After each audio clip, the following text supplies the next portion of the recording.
En este video voy a ahorrarme la introducción hablando sobre quién fue Michael Jackson, porque creo que todos ubican quién fue, y comenzaré directamente con el primer caso en el que Jackson se vio involucrado.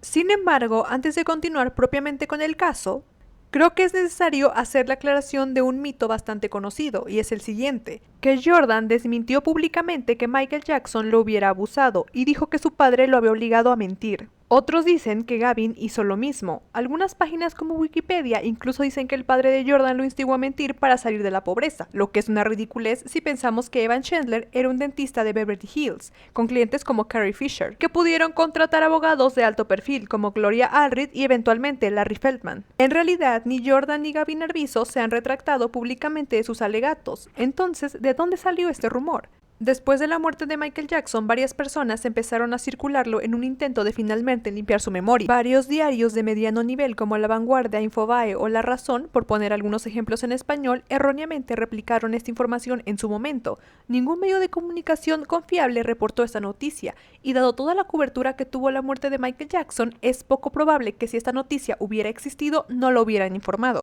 En una entrevista que data de noviembre de 2009 a Raymond Chandler, tío de Jordan, él niega esas declaraciones. Raymond dice lo siguiente: ha habido todos estos reportes diciendo que Evan y Jordan se han retractado de las declaraciones. Bueno, puedo decirte que no hubo una retractación. Mi hermano siempre mantuvo que su hijo fue abusado. El sitio de internet Snopes, dedicado a comprobar mitos de internet, también desmintió esta noticia.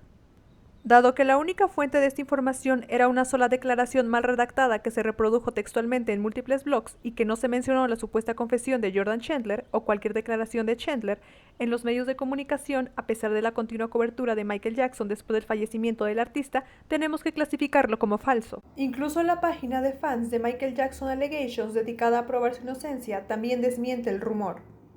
¿Es cierto que Jordan Chandler confesó públicamente después de la muerte de Michael Jackson que no lo molestó? No, no es verdad. El rumor de que después de la muerte del cantante, Jordan Chandler confesó públicamente que Jackson no lo había molestado fue un engaño en internet. En privado, supuestamente confesó a algunas personas que sus acusaciones contra Jackson no eran ciertas, pero nunca fue confirmado por él públicamente, y nunca ha hablado públicamente sobre el caso. La verdad es que Jordan Chandler se ha mantenido reacio a dar declaraciones tanto a la prensa como a la justicia. Gavin Arvizo tampoco lo ha hecho. No se puede interpretar su silencio como una retractación. Es obvio que las amenazas y el acoso perpetrados por los fans los hacen querer mantenerse al margen, como se evidenció cuando Lily Chandler presentó una solicitud a un juez para bloquear una declaración que pedían los abogados de Wade en 2017. En los documentos, Lily adjuntó una serie de correos electrónicos amenazantes que habían sido dirigidos a su familia por fans y que justifican su abstención a cooperar. Existe la información de personas supuestamente involucradas con Jordan que cuentan que él se retractó de sus alegatos en privado, como Josephine Sony. En Square One, en 2019, Josephine Sony dice que ella conoció a Jordan Chandler en la universidad y según ella, en los grupos de conversación que tenían, él apoyó en varias ocasiones las declaraciones que ella hacía acerca de la inocencia de Michael Jackson. Es curioso cómo Sony escribió un artículo titulado En defensa de Michael Jackson, publicado en febrero de 2005, antes del juicio, donde da el típico discurso de fan sobre cómo las acusaciones están relacionadas con la raza y su catálogo de música. Sin embargo, lo extraño es que la publicación no se trata de lo que supuestamente escuchó de Jordan Chandler decir en una conversación sobre Michael Jackson. Es más, a él ni siquiera lo menciona. Una vez hecha esa aclaración, continuemos con el caso. Jordan Chandler es el niño que recibió $23 millones por parte de Jackson, después de las acusaciones de abuso sexual en su contra en el 93. Jordan ya había conocido a Jackson brevemente en un restaurante a los 5 años, sin embargo la segunda reunión fue mucho más importante. En agosto del 92, el auto de Jackson se había averiado en Los Ángeles, por lo que se dirigió a Rent a Wreck, una agencia de alquiler de autos. Allí el propietario, Depeche Butts, le dijo a Jackson que podía tomar un automóvil para su uso gratuito, si hablaba con su hijastro Jordan, quien era un gran fanático de él. La madre de Jordan, June Chandler, permitió que su hijo hablara con Jackson. La conversación duró 5 o 10 minutos aproximadamente. Cuando se terminó la conversación, June le dio a Jackson el número de teléfono de su casa, y sugirió que a Jordan le gustaría que lo volviera a llamar en otro momento. Poco después, Jackson se fue a Europa para continuar con su gira Dangerous. Entre 1 y 2 meses después, mientras todavía estaba de gira, Jackson realizó su primera llamada telefónica a Jordan, que tan solo duró 10 minutos. Jackson continuó llamando al niño y las conversaciones se hicieron cada vez más largas, finalmente culminando en llamadas que duraron hasta 3 horas. Como era de esperarse, Jackson invitó a Jordi a Neverland. En un fin de semana en Neverland, Jackson llevó a la familia Chandler a Toys, una tienda de juguetes, y alentó a los niños a que escogieran los juguetes que quisieran, con Jackson pagando la factura, obviamente. En su tercera visita de fin de semana, no mucho después, Jordan pidió dormir en la habitación de Jackson, ya que otros niños presentes también estarían durmiendo allí. Eddie, Frank Casio, Macaulay Culkin. June se negó y Jordan, una vez más, durmió en la unidad de invitados junto con su familia. A finales de marzo de 1993, Jackson invitó a la familia a Las Vegas para un viaje corto. Volaron desde Los Ángeles en un jet privado y se alojaron en una suite de 3 habitaciones en el Mirage. Ambas, cortesía de Steve Wynn. June y Lily tomaron una habitación, Jordan otra y Jackson la tercera. En la primera noche allí, Jordan y Jackson vieron la película de terror El Exorcista. Después de que la película asustara a Jordan y en lugar de decirle a Jordan que debería ir con su mamá, Jackson sugirió que se quedara en la cama con él, y esa fue la primera noche que Jordan compartió la cama con Jackson. Y especifica en ese momento que no hubo contacto. Pero en la mañana June expresó su disgusto por los arreglos para dormir y le dijo a Jordi que no volviera a compartir cama con Jackson. Esa noche a las 11:30 Jackson apareció en la puerta de June, llorando y temblando, preguntándole: ¿No confías en mí? Somos una familia, ¿por qué me estás haciendo esto? ¿Por qué no permites que Jordi esté conmigo? Después de unos 30 minutos de que Jackson estuviera rogando y llorando, June finalmente aceptó. De ahí en adelante compartieron la cama todas las noches que estuvieron juntos. Al día siguiente Jackson le compró a June una pulsera de oro Cartier, presumiblemente como un regalo de agradecimiento por haberlo dejado dormir con Jordan. Durante los siguientes meses, Jordan viajó regularmente a Neverland para pasar tiempo con Jackson, a veces con su madre y hermana, a veces sin ellas. En todas las visitas Jordan se quedó con Jackson en su habitación, y cuando June y Lily lo acompañaron, se quedaron en las unidades de invitados. Tal era la confianza que June tenía en Jackson, que en la primavera del 93 Jackson fue invitado a quedarse en la casa de los Chandler. Jackson se quedaría hasta una vez por semana en su casa, quedándose en la habitación de Jordan, donde solo había una cama. Jackson permaneció un total de 30 noches en la habitación de Jordan, desde principios de abril hasta finales de junio de ese año. Si fuera un día escolar, Jackson saldría por la mañana al mismo tiempo que Jordan, solo para regresar cuando Jordan terminara la escuela. A finales de mayo del 93, Jackson llevó a la familia en un viaje de 4 días al pequeño Principado de Mónaco, para los World Music Awards. June y Lily tenían una habitación separada, y Jordan se quedó con Michael todo el viaje. Después de los 4 días, los 4 viajaron a Euro Disney durante un par de días. Jordan especificó que durante ese viaje fue la primera vez que Jackson se masturbó frente a él, y dejó que lo masturbara. Y desde ahí se volvió una rutina ese contacto sexual, que posteriormente derivaría en sexo oral. Alrededor de ese tiempo se hicieron planes para que Jordan acompañara a Jackson en la etapa final de la gira Dangerous, que debía comenzar a fines de agosto. A diferencia de lo que muchos piensan, Evan no estaba molesto por la amistad que su hijo mantenía con Jackson. Incluso en un principio se jactaba de esto, dejándolo así pasar tiempo con él en su propia casa. Esa amistad comenzó a disgustarle solo cuando sintió que lo estaba alejando de su hijo, sentimiento que también describió June. Fue en un fin de semana cuando Jordi tenía que estar con él, cuando lo cuestionó sobre su amistad con Jackson y le preguntó si alguna vez lo había tocado de manera inapropiada, a lo que Jordan en un principio respondió que no. You know, I want you to tell me the truth. I mean, basically the boy was silent. And did Michael Jackson ever touch your penis? And the boy was silent. And, you know, his father went through a whole bunch of ways of trying to convince this boy that if it was true, that it was okay to say it. And eventually, the kid said to him, "You promise you won't tell anybody? You promise you won't hurt Michael?" So he made that promise, and the boy said yeah. En un artículo de CQ publicado en 1994 que escribió una periodista, Mary Fisher, habla sobre cómo Jordan fue drogado con amital sódico para supuestamente implantarle recuerdos falsos sobre los abusos. Pero este artículo no tiene ninguna validez en los hechos, peor aún, tiene muchísimos errores. Muchas de las fuentes de esta periodista son fuentes anónimas, y dice un amigo de la familia, una segunda fuente, un antiguo colega, sutano le dijo a mengano que no sé qué. Básicamente utilizó varias fuentes anónimas a lo largo del artículo para presentar pruebas de la supuesta trama de extorsión. Otra cosa que hay que tener en cuenta es que la defensa de Jackson nunca mencionó nada del amital sódico o de que Jordan hubiese estado drogado cuando confesó los abusos. Y si las acusaciones eran falsas, ¿por qué Jackson estuvo dispuesto a negociar con Evan? Porque seguramente habrás escuchado que Evan les pidió dinero, sin embargo, Jackson les ofreció $350,000 a cambio de no ir a la policía, oferta que Evan rechazó. Evan junto con June decidieron poner una queja en el Departamento de Servicios Infantiles en agosto del 93, y no lo hubiera hecho si su objetivo simplemente era seguir extorsionando a Jackson con una mentira. Pero realmente lo que le molestó a Evan fue que Jackson se comportara de una manera cínica y burlona, ya que cuando se reunió con Jackson en el hotel junto con su hijo, Jordan dijo todo lo que había pasado entre Jackson y él, enfrente de Jackson. Jackson lo único que hizo fue sonreír burlonamente, lo cual fue la gota que derramó el vaso, así que decidieron poner la queja. With the drugs? Yeah, that was a good one.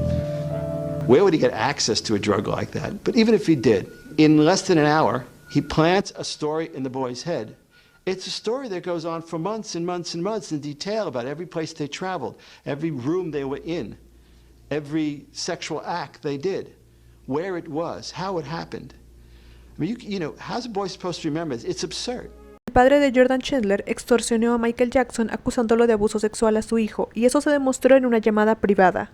La realidad es que la policía no encontró ningún indicio de extorsión de parte de Evan Chandler. La porción de la llamada que se hizo pública fue una tergiversación hecha por el investigador privado de Michael Jackson, Anthony Pellicano. Curiosamente, este mismo hombre fue condenado por crímenes similares años después.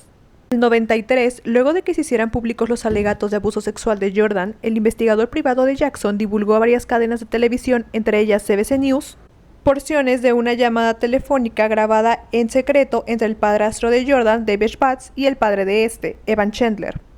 En la conversación, Evan discute enojado acerca de la relación que Michael Jackson tenía con su hijo y el hecho de que ese hombre lo estuviera alejando de él.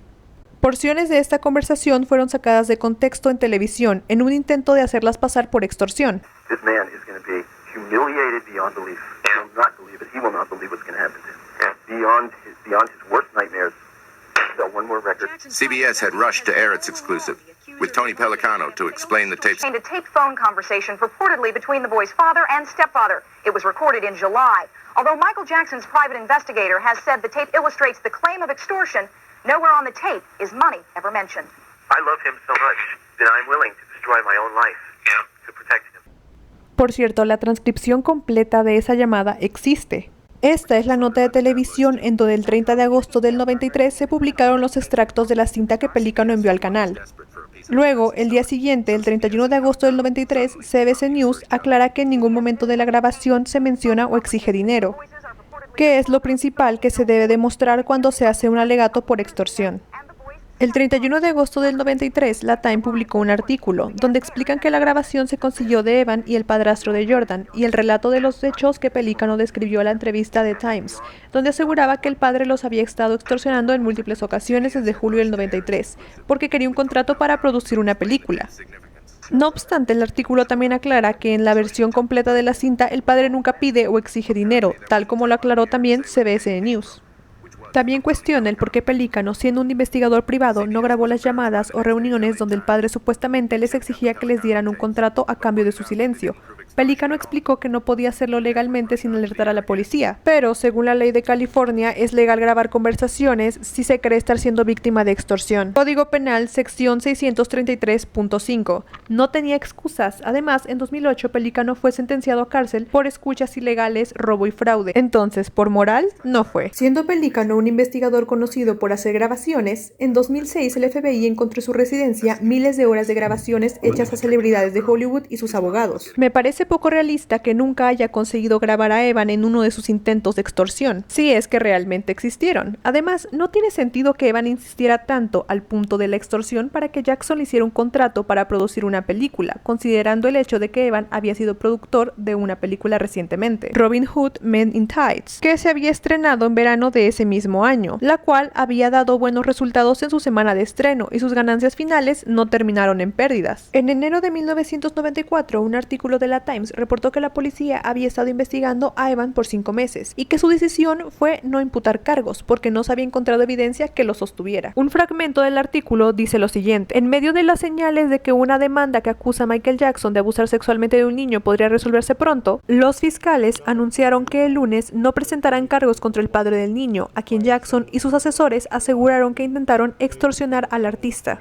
El oficial Montaña también mencionó que una de las razones para tomar esa decisión fue que inicialmente Jackson y sus abogados tardaron semanas en presentar una queja a las autoridades por extorsión. También porque aunque ellos clamaron extorsión, estaban más que dispuestos a negociar con el padre, por lo que no se podría considerar un delito de esa índole. Su resistencia de ir a las autoridades en cuanto Evan hizo el reclamo se evidenció cuando el periódico Times reportó que las autoridades no habían recibido ninguna queja por extorsión. Solo después de esta noticia fue que Jackson y sus abogados llenaron una queja, es decir, ellos no estaban siendo víctimas de un delito, estaban tratando de negociar una verdad.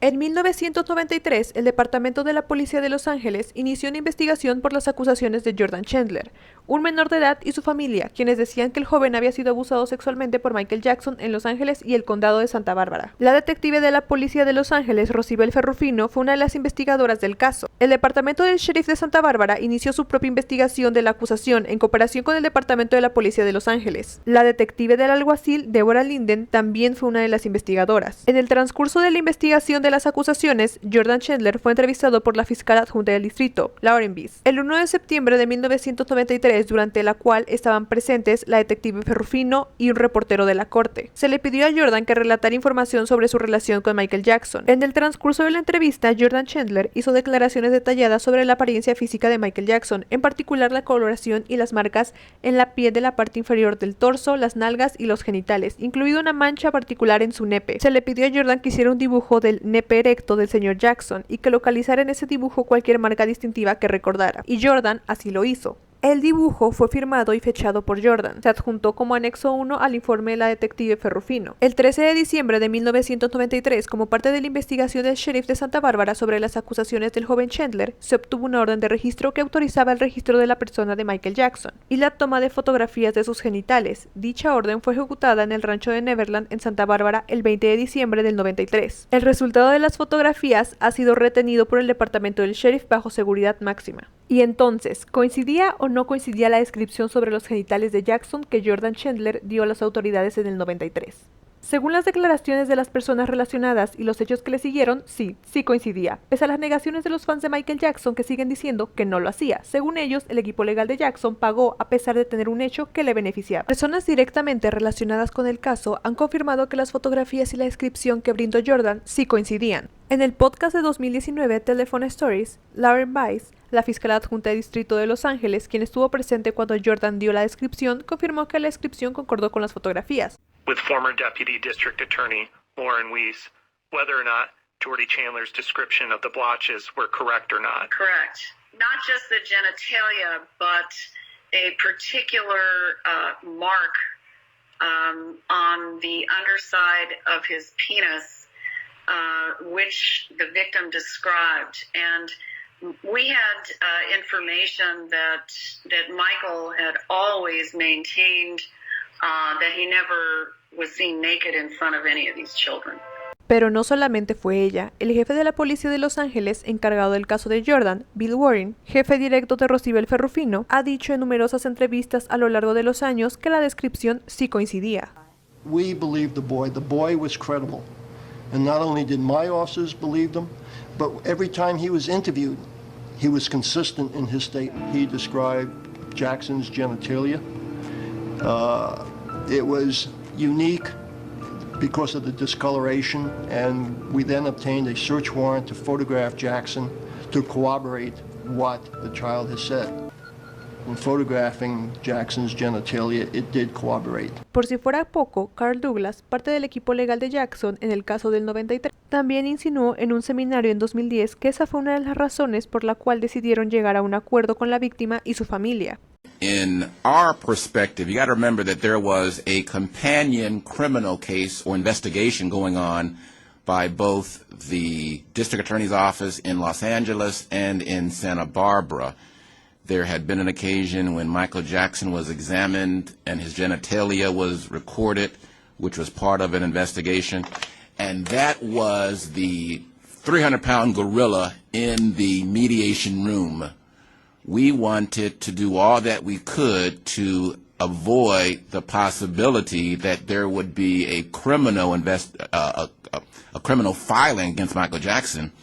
And the reality was we were hopeful that if we were able to, quote-unquote, silence the accuser, that would obviate the need for any concern about the criminal side. So from our perspective, there was a great deal of trust, not only with Johnny and Larry, because they had a 20-year prior friendship. There was tremendous trust with Johnny and the 3 judges being recommended, and we were facing the purple gorilla in the room of, if we don't get this case settled before March, there is a criminal investigation looming, and no one wanted to consider the implications of that as it affected Michael Jackson, the King of Pop. El doctor Richard Strick fue un médico designado por la Fiscalía para realizar el registro corporal a Michael Jackson, ordenado por la Corte en diciembre del 93, y para otros asuntos, como revisar sus registros médicos confiscados a su dermatólogo y cirujano plástico. Él estuvo presente cuando el registro se llevó a cabo y se tomaron las fotografías de los genitales de Jackson en el condado de Santa Bárbara. The genitalia were very oddly colored with dark skin and light skin, and I was told later that the description and photos that were taken absolutely matched what the child had described. Hay quienes dicen que Jordan dijo que Michael estaba circuncidado, pero la realidad es que no existe ninguna fuente fidedigna que confirme que Jordan haya dicho esto. Todos los documentos y entrevistas de las personas relacionadas solo dicen que Jordan describió con precisión las coloraciones, mas no otros aspectos. Y es que este rumor viene irónicamente de 2 fuentes odiadas por los fans: un tabloide y el libro de Víctor Gutiérrez. Estos son un artículo publicado por The Smoking Gun, donde citan una declaración jurada del oficial Deborah Linden, y un dibujo que apareció por primera vez en el libro de Víctor Gutiérrez, Michael Jackson Was My Lover. En el artículo de Smoking Gun, publicado en enero de 2005, se menciona lo siguiente, supuestamente sacado de la declaración jurada de Linden. Chandler les dio una hoja de ruta a la geografía debajo de la cintura de Jackson, que incluye manchas distintivas en sus nalgas y una en su nepe, que es de un color claro similar al color de su cara. La información del niño era tan precisa que incluso señaló dónde estaba la mancha mientras el nepe de Jackson estaba erecto, la longitud del vello púbico del artista y que estaba circuncidado. Por lo general, cuando Smoking Gun publica una historia, proporciona un enlace al documento que están citando, como lo hicieron cuando escribieron sobre el documento del acuerdo. Bueno, pues no hicieron eso en este caso. Considerando la versión que los fans de Michael Jackson tienen por los tabloides, me parece contradictorio que sí quieran tomar como verídica la información de este, sin un documento que lo respalde, ya que hasta ahora no se ha demostrado la declaración jurada de Linden, que es donde supuestamente describe lo de la circuncisión. Sin un escaneo o información más creíble sobre esa declaración jurada, es difícil tomar esa información como verídica, más aún cuando la información disponible no menciona que Linden haya estado cuando Jordan hizo su descripción, ya que solamente estuvieron presentes Rosibel Ferrufino, Lauren Biss y un reportero judicial. La otra fuente de ese rumor es un dibujo reproducido en un libro de Víctor Gutiérrez, Michael Jackson Was My Lover, que pretendía mostrar una descripción que Jordan le dio a su padre en octubre del 94.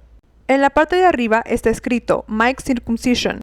Esta fotografía fue una exclusiva de Gutiérrez, lo que significa que salió primero de él. Exclusiva a la descripción que Jordi le dio a su padre sobre los genitales de Jackson el 24 de octubre del 93 a las 11:45, además de las actividades sexuales que hizo el cantante con otro chico, el chico está claramente indicando los puntos y marcas en el cuerpo del cantante. El uso de vaselina en los juegos sexuales y la descripción de los genitales de otro chico también son mencionados por el chico. Por si no queda claro, el dibujo que se muestra en el libro de Gutiérrez no es el que Jordi entregó a las autoridades. Considerando que los fans toman todo lo que viene de Gutiérrez como falso, se me hace hipócrita que esto sí lo quieran considerar algo verdadero. En el dibujo también hay anotaciones sobre que Jackson usaba vaselina con otro chico, Brett Barnes, y que Jordi describió los genitales de este otro chico. Sabemos que dentro de los alegatos de Jordi sí habló sobre Brett Barnes por la entrevista que tuvo con su psiquiatra en el 93. En la transcripción de esta entrevista se refiere a él como Tommy Jones para proteger su identidad. Pero no menciona lo de la vaselina o que él también haya visto a Brett desnudo, solamente dice que él sabe que Jackson también abusó de Brett porque Jackson se lo dijo, y que cree que Brett estaba mintiendo cuando dijo por televisión que Jackson no lo abusó. Por lo tanto, lo que está escrito en el dibujo de Gutiérrez es información falsa, y los fans también lo consideran así, excepto por la parte de la circuncisión, porque les conviene para defender a Jackson. Si coincidía la descripción que Jordan Chandler dio a las autoridades sobre los genitales de Michael Jackson, ¿por qué este no fue arrestado? Porque la descripción es una prueba de corroboración de la credibilidad del niño, no una prueba irrefutable de abuso, que era lo que la fiscalía buscaba para poder imputar cargos. Los abogados de Jackson podrían haber dado explicaciones alternas de por qué el niño sabía cómo era su nepe, por muy poco creíbles que esas explicaciones llegasen a sonar. Los casos de CSA con denunciantes creíbles y pruebas que corroboran, como la descripción, aún son difíciles de litigar, especialmente si el acusado tiene mucho dinero para contratar a los mejores abogados. La policía creía tener un caso sólido, pero la fiscalía, sobre todo la de Los Ángeles, quería una prueba irrefutable. La evidencia irrefutable en casos de CSA solamente está disponible en menos del 5% de los casos. Y es que también el registro corporal fue organizado por los abogados de Jackson, y parece hacer un compromiso entre ellos y las autoridades con respecto al arresto. Según lo que reporta la Times, el 11 de diciembre de 1993, la fuente dijo que los abogados de Jackson indicaron que el cantante podría estar dispuesto a aceptar el registro si pudiera estar seguro de que la policía no lo arrestaría cuando ingresara al país. Hay que recordar que en ese momento, diciembre del 93, Jackson aún estaba en el extranjero, a pesar de haber cancelado las fechas faltantes de su gira Dangerous en noviembre. Un arresto solo duró un tiempo y es solo una parte del proceso de la justicia penal. En 2003, Michael Jackson fue arrestado después de los alegatos de Gavin Arvizo, pero fue liberado pocas horas después porque pagó la fianza. No todos los casos avanzan a la misma velocidad y no todas las veces se efectúan arrestos. Por ejemplo, Sandusky no fue arrestado a pesar de que admitió a la policía que se había bañado con niños. Un arresto es un proceso temporal e inútil a menos que las autoridades estuvieran seguras de que su testigo se presentaría ante el tribunal para hacer que los cargos se mantuvieran y llevar el caso a juicio, y así brindar una oportunidad de condena. En ese momento, la familia y los abogados de Michael Jackson ya estaban en planes de un acuerdo, como lo confirmó su abogado Bert Fields, quien renunció solo 2 días después del registro de Jackson. Por cierto, Bert Fields estaba en contra de acordar. Si la fiscalía no estaba segura que Jordan iba a testificar en un juicio, el arresto es inútil porque no se puede llevar a cabo un juicio sin un testigo. Las fotos eran una excelente evidencia que corroboraba los alegatos de Jordi, pero no era una prueba tan fuerte, no como lo sería un video del abuso sexual. Y es que no importa que tuvieras un video, si tu testigo no está dispuesto a seguir cooperando, de nada sirve, como en el caso de R. Kelly. It did corroborate. In other words, the boy saw Jackson naked. Does that mean Jackson molested a child? No, but it adds to the credibility of the child. Produced the smoking gun. Dworin would never have a chance to talk to a jury about Michael Jackson. Por lo tanto, que no lo hayan arrestado no significa que las fotografías no corroboraran. Un mito muy común relacionado con lo de las fotos es que Larry Feldman, el abogado de los Chandler, presentó una moción para excluir las fotografías de las partes íntimas de Michael Jackson del juicio civil de Jordan, porque las fotografías no coincidían con la descripción que el niño habría dado. Pero en realidad fue Cochran, el abogado de Jackson, quien intentó prohibir que fueran admitidas las fotografías como evidencia en diciembre del 93. En enero del 94, Feldman presentó una moción en la corte con una solicitud de opción múltiple. O el equipo legal de Jackson le proporcionaba copias de las fotografías de la policía o se sometía a un segundo set de fotos, o la corte podía prohibir las fotografías del juicio civil como evidencia. Prohibir la evidencia en un juicio civil es una solicitud estándar si una de las partes se niega a cumplir con el descubrimiento. Si ambas partes no tienen la evidencia, ninguna de las partes la tendrá. En el proceso de descubrimiento, ambas partes deben tener acceso a la evidencia de la parte contraria para establecer los hechos. En los juicios civiles, el descubrimiento es amplio y garantiza la igualdad de condiciones para ambas partes. Es una situación diferente en un juicio penal, donde los acusados están protegidos por el derecho contra la autoinculpación. Prohibir la evidencia en un juicio civil es una solicitud estándar si una de las partes se niega a cumplir con el descubrimiento. Si ambas partes no tienen la evidencia, entonces ninguna de las partes la tendrá. Feldman intentó obtener las fotos de la oficina del fiscal de distrito del condado de Los Ángeles, pero ellos se negaron a dárselas, probablemente porque la investigación criminal aún estaba en marcha. Entonces Feldman le solicitó las fotos al equipo legal de Jackson, sin embargo, ellos no las tenían. Entonces Feldman dio la opción de que se volviera a fotografiar a Jackson, aunque no estaba completamente seguro de que aceptaran, pero había una pequeña posibilidad. Con esta solicitud se podía inferir que Feldman tenía un caso sólido, y que debía haber confiado en que si Jackson se sometía a otro registro corporal, esto sería favorable para su caso. Y sabía que si Jackson se negaba a hacerse otro registro corporal, esto sugeriría culpa. Claro, según Michael Jackson, el que se le fotografiaran sus partes íntimas fue un hecho humillante, pero si eso significa una posibilidad de esclarecer tu caso, realmente no importaría cuántas veces tuvieras que hacerlo. Además, si la descripción supuestamente no coincidía, Feldman, con su petición, les estaba dando una oportunidad a la defensa de otra vez demostrarlo. Pero ellos se negaron. Es como la deposición que Michael Jackson siguió esquivando. No querer establecer los hechos se ve muy mal. Los que intentaron que se excluyeran las fotografías del juicio fueron los abogados de Jackson, encabezado por Johnny Cochran, quien dijo lo siguiente en diciembre del 93. El equipo de defensa del artista Michael Jackson luchará por excluir las fotografías de desnudos, tomadas por orden judicial esta semana, de ser presentadas como evidencia en cualquier juicio por abuso de menores, dijo el jueves uno de sus abogados. Vamos a litigar si las fotografías serán admisibles o no, dijo el abogado Johnny Cochran, y calificó el examen del cuerpo por parte de los investigadores como realmente indignante. Según los informes, el niño de 13 años que demandó a Jackson le dio a la policía una descripción detallada de la decoloración de los genitales del artista, lo que provocó la examinación. Los fans de Jackson también argumentan que Feldman pidió una revisión únicamente para cambiar la descripción de Jordan y hacer que concordara con la nueva toma de fotografías, lo cual es bastante absurdo porque de igual forma la policía tendría la descripción original y la defensa podría acceder a ella, para poder contrastarla con la nueva descripción si Jordan la llegaba a cambiar. En ese caso, el plan de Feldman no tendría ningún fruto, y podría someterse a perjurio por fraude, cosa que un abogado tan competente como Feldman no hubiera hecho.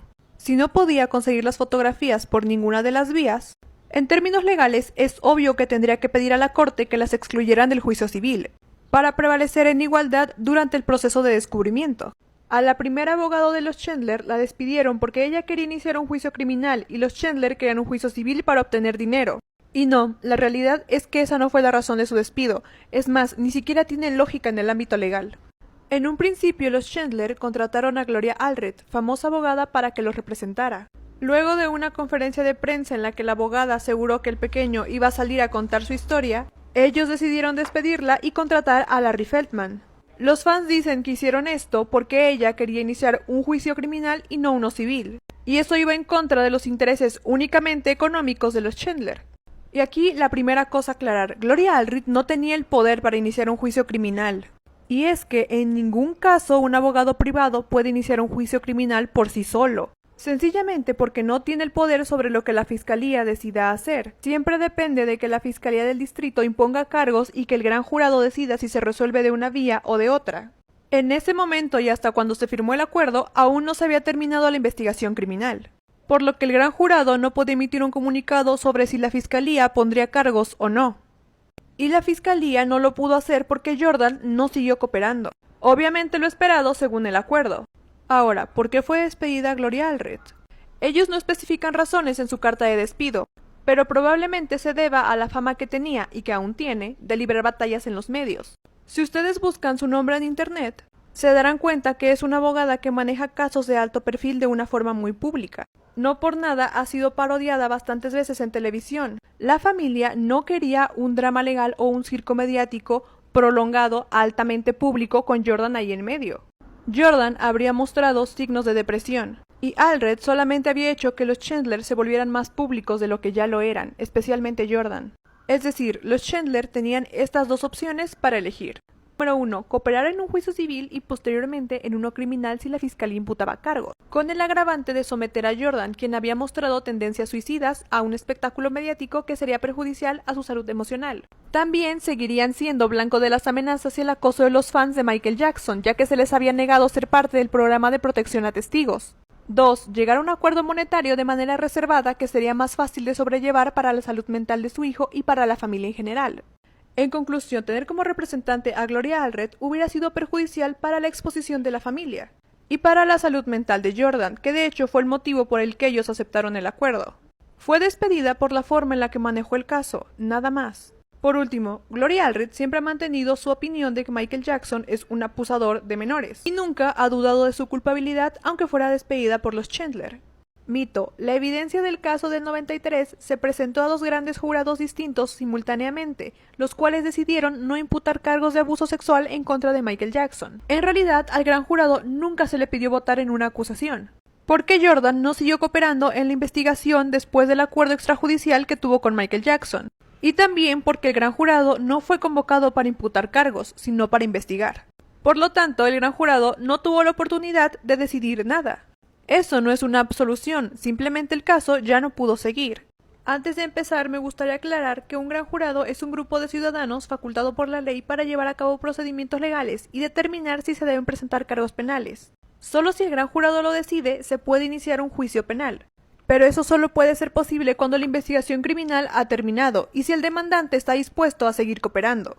Un gran jurado también se utiliza como herramienta investigativa, ya que tiene el poder de sub poena, o sea, conseguir la deposición de una persona sin que ésta se pueda negar, cosa que los fiscales no tienen. Lo primero a desmitificar es la confusión de que había dos grandes jurados independientes. No eran jurados independientes, eran un único gran jurado que se separó para conveniencia de los testigos. Algunas personas testificaron en Los Ángeles, mientras que otras cerca del condado de Santa Bárbara.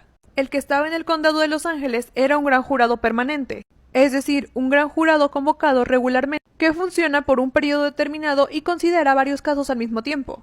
Fue una separación por cuestiones de logística, pero el gran jurado siempre fue uno.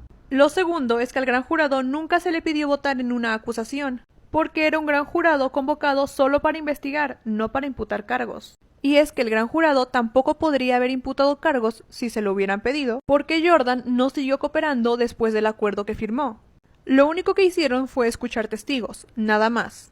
La Fiscalía del Distrito de Los Ángeles quería procesar a Michael Jackson, porque creían que Jordan era un testigo creíble. No obstante, cuando el acuerdo se firmó, la Fiscalía se negó a enjuiciar, porque no tenían un demandante para testificar en la corte, lo que significa que ninguna de las declaraciones que tenían podrían ser presentadas en la corte. Esto por la sexta enmienda, que es básicamente el derecho a la confrontación. No podrían presentar la evidencia sin la participación de Jordan. En esa época, según la ley de California, las víctimas de abuso sexual no podían ser imputadas por desacato al tribunal, por negarse a testificar contra sus presuntos atacantes. Código Civil 1219 de California. Eso significa que incluso si los fiscales hubieran querido proceder sin el consentimiento de la víctima, no podrían obligarla a declarar. Esto se intensifica cuando la víctima es menor de edad. Durante el juicio de 2005, Thomas hizo esta afirmación falsa durante una audiencia.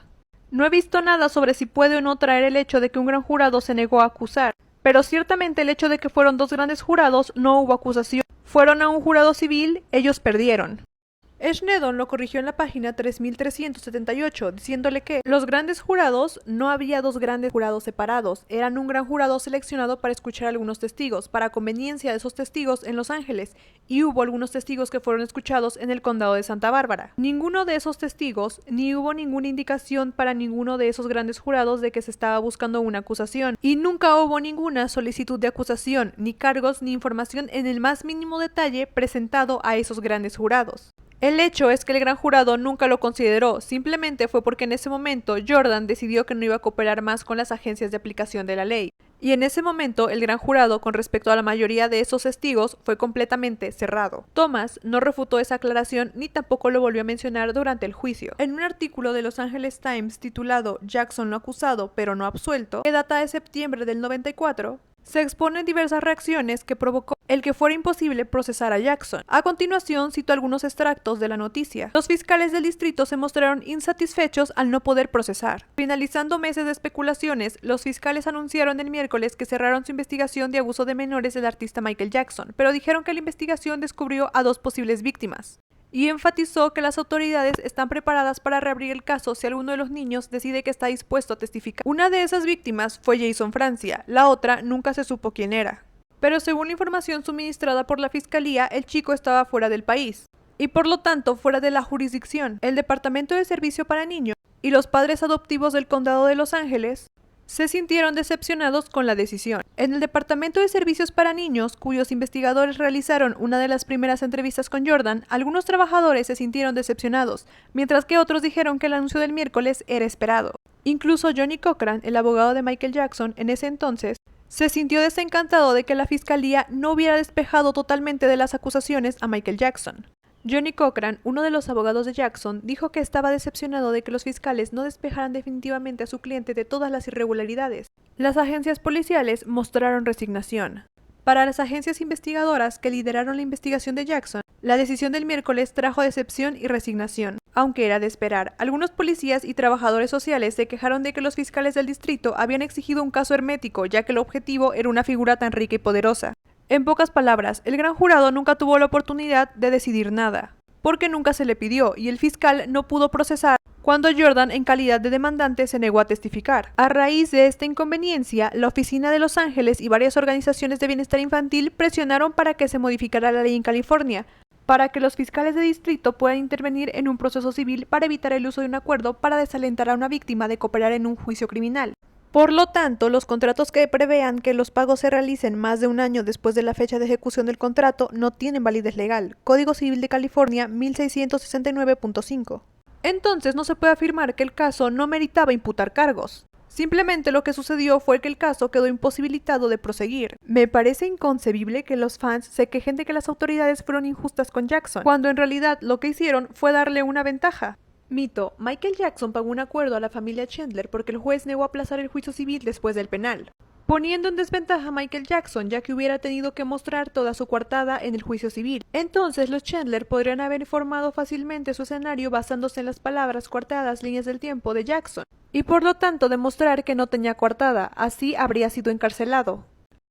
La primera cosa a aclarar es que esto es algo que el fandom directamente se inventó, ya que ni Jackson ni sus abogados han dado esta justificación nunca. Si el caso hubiera ido primero a juicio civil y Michael Jackson hubiera revelado su coartada, aún así los Chandler no lo hubieran podido usar para su beneficio personal en el juicio penal, puesto que no podrían cambiar sus declaraciones juradas para destruir esa coartada. Los juicios civiles están documentados, son registro público. Por lo tanto, el público tiene acceso a ellos, y lo que es más importante, los abogados de ambas partes tienen acceso a todos los testimonios y pruebas presentados en él. Pueden usarlos para acusar a los testigos en el juicio penal. Así que, si los Chandler hubieran cambiado sus declaraciones juradas, los abogados de Jackson fácilmente los hubieran podido confrontar. Hubieran descubierto sus contradicciones y mentiras, y de esa manera no hubieran podido ganar. Además, la carga probatoria en un juicio penal es mayor. Por eso mismo, si la historia de los Chandler estuviera llena de inconsistencias e irregularidades, no hubieran ganado. Entonces, ¿de dónde viene esta teoría? De una malinterpretación de una moción que presentaron los abogados de Michael Jackson. En noviembre de 1993, Fields presentó una moción para retrasar el juicio civil 6 años, hasta que se completara la investigación penal hecha por las agencias policiales. El problema con esta petición, y seguramente esa era su intención, era que después de 6 años expiraba el estatuto de limitaciones para el crimen, y por ende Michael Jackson ya no podría ser acusado. Con esta petición, Fields buscaba que la corte suspendiera el juicio civil y todas las actividades de descubrimiento, por ejemplo, entrevistas de abogados con posibles testigos. Y aquí viene el meollo del asunto. Ellos argumentaron que si Jackson se vio obligado a testificar en el caso civil antes de que se completara la investigación penal, su testimonio podría usarse en su contra en la investigación penal. Eso violaría el derecho de la quinta enmienda de Jackson a no ser obligado a dar testimonio contra sí mismo. Los fans malinterpretan esta petición pensando que esto se refiere a cuando ya ha sido acusado, cuando simplemente es una petición que se hizo para que se ejecutara antes de que se decidiera un veredicto acerca si el caso iría a juicio o no. El abogado de los Chandler, Feldman, argumentó que la ley de California requería que un juez una fecha de juicio dentro de los 120 días cuando un caso involucra a una presunta víctima menor de 14 años. Esa ley tenía la intención de acelerar los casos que involucraban a víctimas jóvenes para que sus recuerdos estén frescos y puedan curarse los traumas que puedan haber sufrido. El juez Rothman dijo que las suposiciones de las dos partes lo obligaron a equilibrar el derecho del niño a un juicio rápido con el derecho de Jackson a no ser obligado a incriminarse. Pero como Jackson en ese entonces, noviembre del 93, no había sido acusado por la fiscalía de ningún delito, Rothman dictaminó que sus derechos eran teóricos, mientras que los del niño eran reales. Sin embargo, agregó que consideraría cambiar la fecha si se presentaban cargos penales contra Jackson, un evento que hubiera hecho que la afirmación de Jackson de sus derechos de la quinta enmienda sea una preocupación más inmediata. Luego de la renuncia de Fields al caso en diciembre del 93, Cochran y Howard Weitzman, dos de los abogados de Jackson, lucharon para evitar que la información obtenida durante el proceso de descubrimiento en la demanda fuera entregada a los fiscales. Argumentaron que los investigadores estaban tratando de usar la demanda para avanzar en su investigación criminal, una técnica que los abogados de Jackson dijeron no debería permitirse.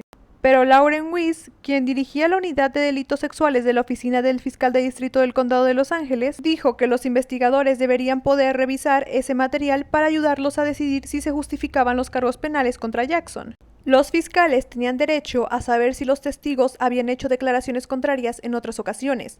El juez Rothman les dio la razón. Dictaminó que los fiscales deberían poder revisar ese material, pero se negó a pronunciarse sobre la cuestión de si la declaración de Jackson, programada para el 18 de enero del 94, debería compartirse con las autoridades. Cochran en ese entonces dijo que no creía que la orden de Rodman significara que la deposición de Jackson debería ser compartida con las autoridades. Sin embargo, agregó que él y los otros representantes de Jackson estaban sopesando la posibilidad de que Michael Jackson se negara a responder preguntas en esa sesión, y en su lugar invocara su derecho constitucional contra la autoincriminación.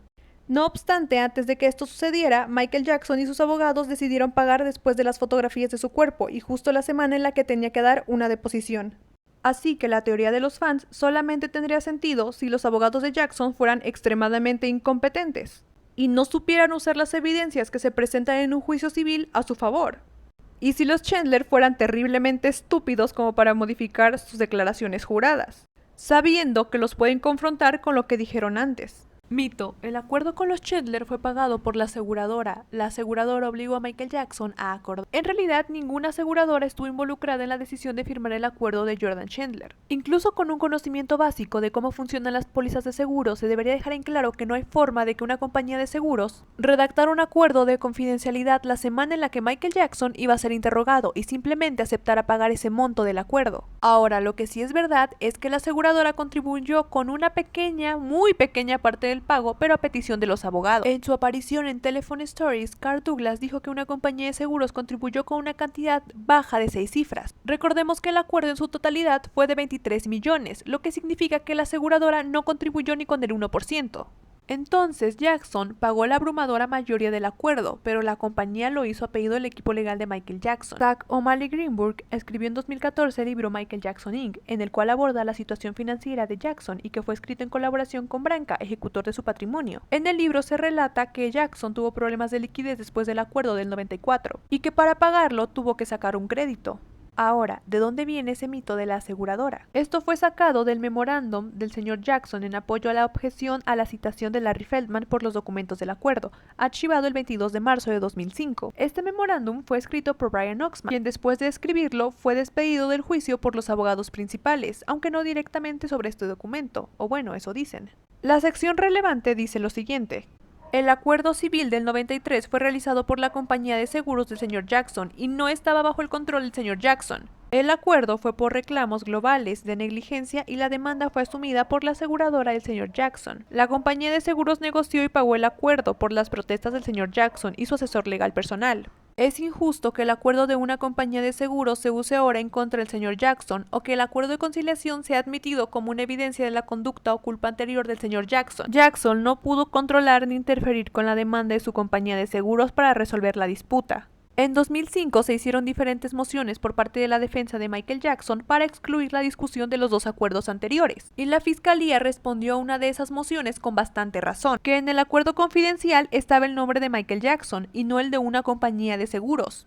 La firma de Michael Jackson está claramente en el documento, no la firma de un representante de la compañía de seguros, de él o de cualquier otra. Era un acuerdo entre Jackson y los Chandler solamente. Además, han existido diferentes instancias en donde los abogados de ambas partes han hablado sobre el acuerdo y ninguno de ellos menciona que una compañía de seguros estuvo involucrada, ni que la razón para acordar fuera la presión de una compañía de seguros. En esta entrevista con Cochran en People Magazine, publicada en junio del 94, dijo lo siguiente: estaba negociando con Larry Feldman, el abogado del niño de 13 años, un colega del tribunal. Al final, él y Feldman llegaron a un acuerdo en el que el niño recibió una suma no revelada y Jackson no admitió ninguna culpa. Era la única forma de sacar el caso de las primeras páginas, dice Cochran. Quería que Michael pudiera continuar con su carrera. Larry Feldman, el abogado de Jordan, describió la firma del acuerdo. Firmamos el acuerdo, eso fue todo. Después de una reunión privada por la tarde en las salas del juez David Rothman del Tribunal Superior de Santa Mónica, los dos abogados del señor Jackson, Howard Weitzman y Johnny Cochran, también estuvieron en la reunión. Como ven, anteriormente ninguno mencionó representantes de compañías de seguros. El caso del 93 fue discutido con cierta extensión por los participantes en un seminario organizado por la Asociación de Abogados del Condado de Los Ángeles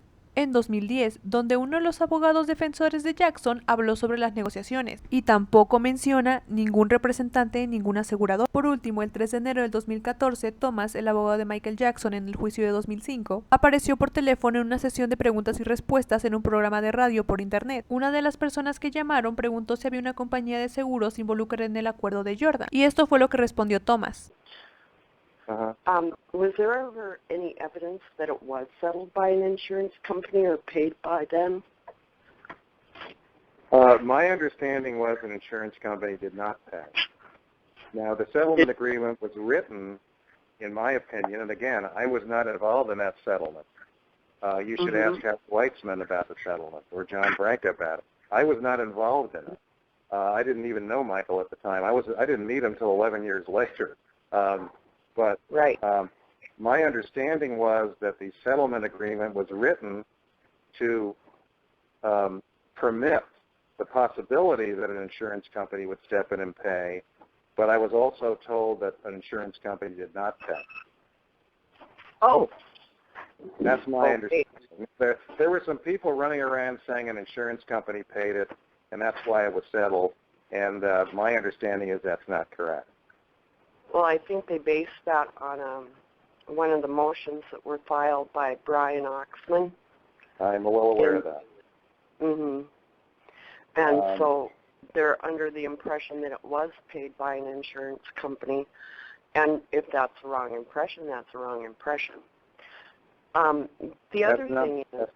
Mito, Michael Jackson acordó con los Chandler por el cargo de negligencia, no por los de abuso sexual. La realidad es que es parcialmente cierto, pero lo que no mencionan es que en el acuerdo había un apartado en el que los Chandler debían desistir específicamente de las causas de acción que implicaban el abuso sexual, dejando pendiente solo el séptimo cargo, el cual era por negligencia. Además, el cargo de negligencia está directamente relacionado con los cargos de abuso sexual, porque si hay negligencia, tiene que haber un daño. Recapitulando, en septiembre de 1993 se presentó una demanda civil a nombre de Jordan Chandler, acusando a Michael Jackson de 7 causas de acción: agresión sexual, agresión, seducción, mala conducta intencional, imposición intencional de angustia emocional, fraude y negligencia. La séptima causa de acción es la negligencia, que está relacionada con el abuso sexual. El demandado Michael Jackson le debía un deber de usar un cuidado ordinario en su relación al demandante y no tomar ventaja de la edad del demandante o de la confianza del demandante en Michael Jackson. Además, el demandado Michael Jackson estaba todo el tiempo obligado a cumplir todas las provisiones del Código Penal del Estado de California y otras jurisdicciones, y especialmente cumplir con las secciones del Código Penal alegados en el parágrafo 24 arriba. El demandado Michael Jackson negligentemente tuvo contacto ofensivo con el demandado, que fueron ambos explícitamente sexual y de otra manera. Entonces, ¿por qué se dice que Michael Jackson pagó únicamente por el cargo de negligencia? Porque según el quinto apartado del acuerdo, al firmar los documentos, Jordi y sus padres acordaron descartar todas las causas de acción en la demanda que implicaban explícitamente a Michael Jackson en el abuso sexual del niño. Es decir, Jackson quería que ellos mismos se retractaran de sus alegatos para poder pagar por algo que lo haría ver menos incriminatorio, lo cual es obvio, estaba pagando para acabar con el asunto, no para autoincriminarse. 5. Desestimación de la acción. La acción será desestimada con perjuicio,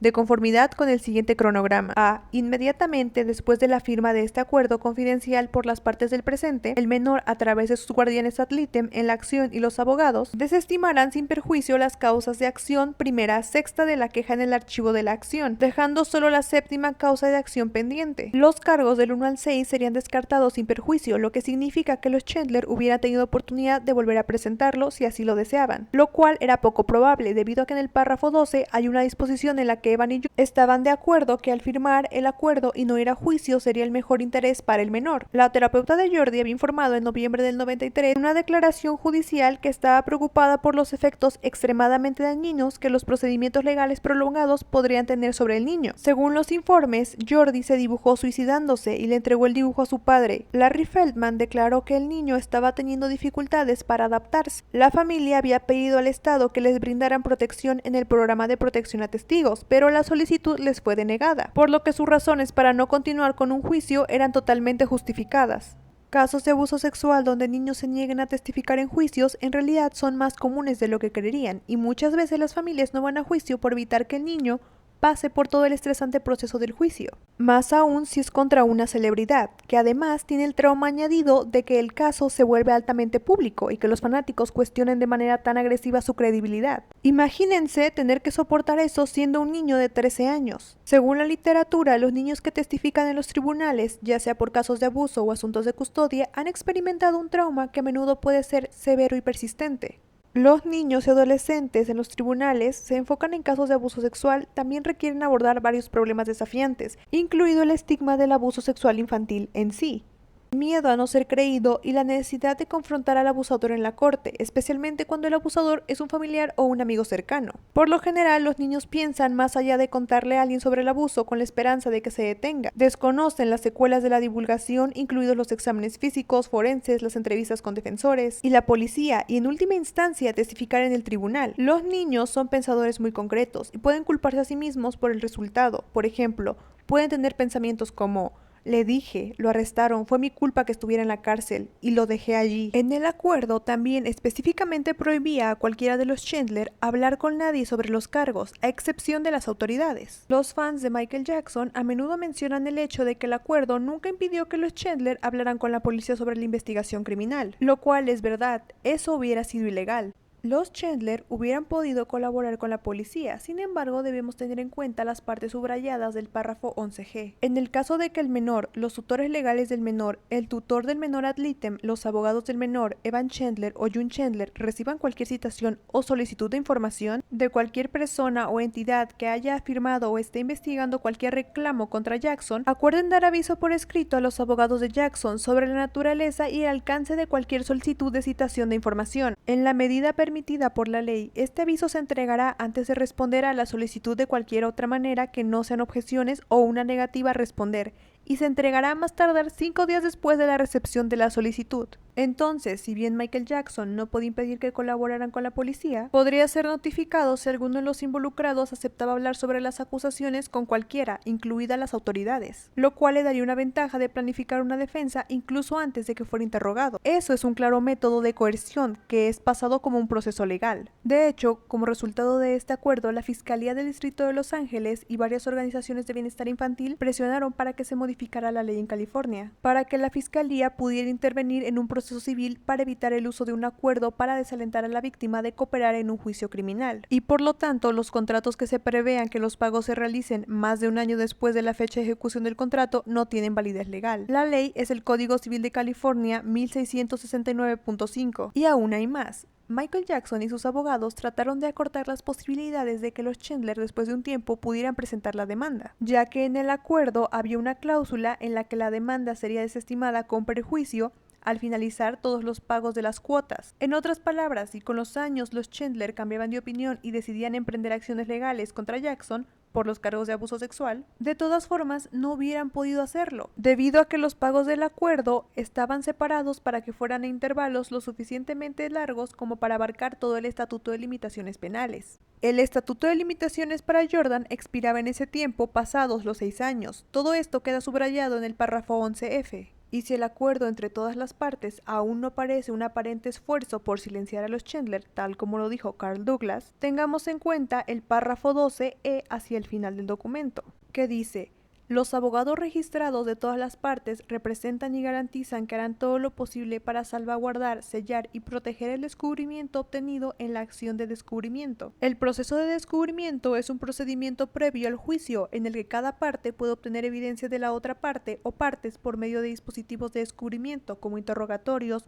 solicitudes para la producción de documentos, solicitudes de admisión y deposiciones. Es interesante que Jackson quería que todo descubrimiento que condujera o validara la demanda de los Chandler se mantuviera completamente sellado y oculto, especialmente cuando poco después de que se instaurara la demanda, los abogados de Jackson también querían evitar todo descubrimiento que abarcara la recolección de evidencia y declaraciones de testigos durante 7 años.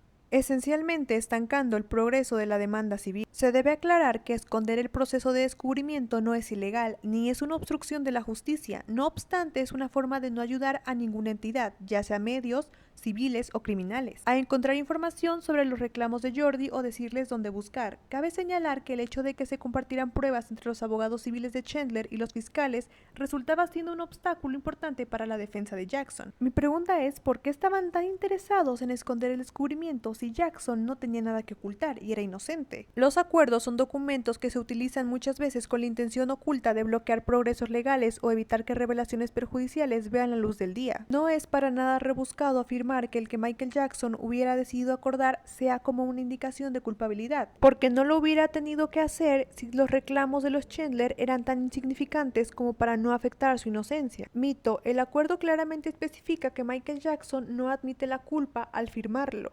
En realidad, la cláusula de no admisión de culpabilidad es un lenguaje repetitivo utilizado en todos los acuerdos confidenciales. La gente paga para salirse del problema, no para culparse a sí misma. Weinstein utiliza el mismo lenguaje en los NDA que firmó con sus víctimas, e incluso en este caso en particular, donde 2 alguaciles fueron acusados de golpear a un hombre durante un arresto como parte del acuerdo, el condado admitió no haber cometido ningún delito a pesar de la existencia de un video del crimen. Si esta cláusula significara inocencia total, tendríamos que creer a todas las personas que firman un acuerdo que nunca cometieron un delito, porque todos especifican en sus documentos que no lo admiten.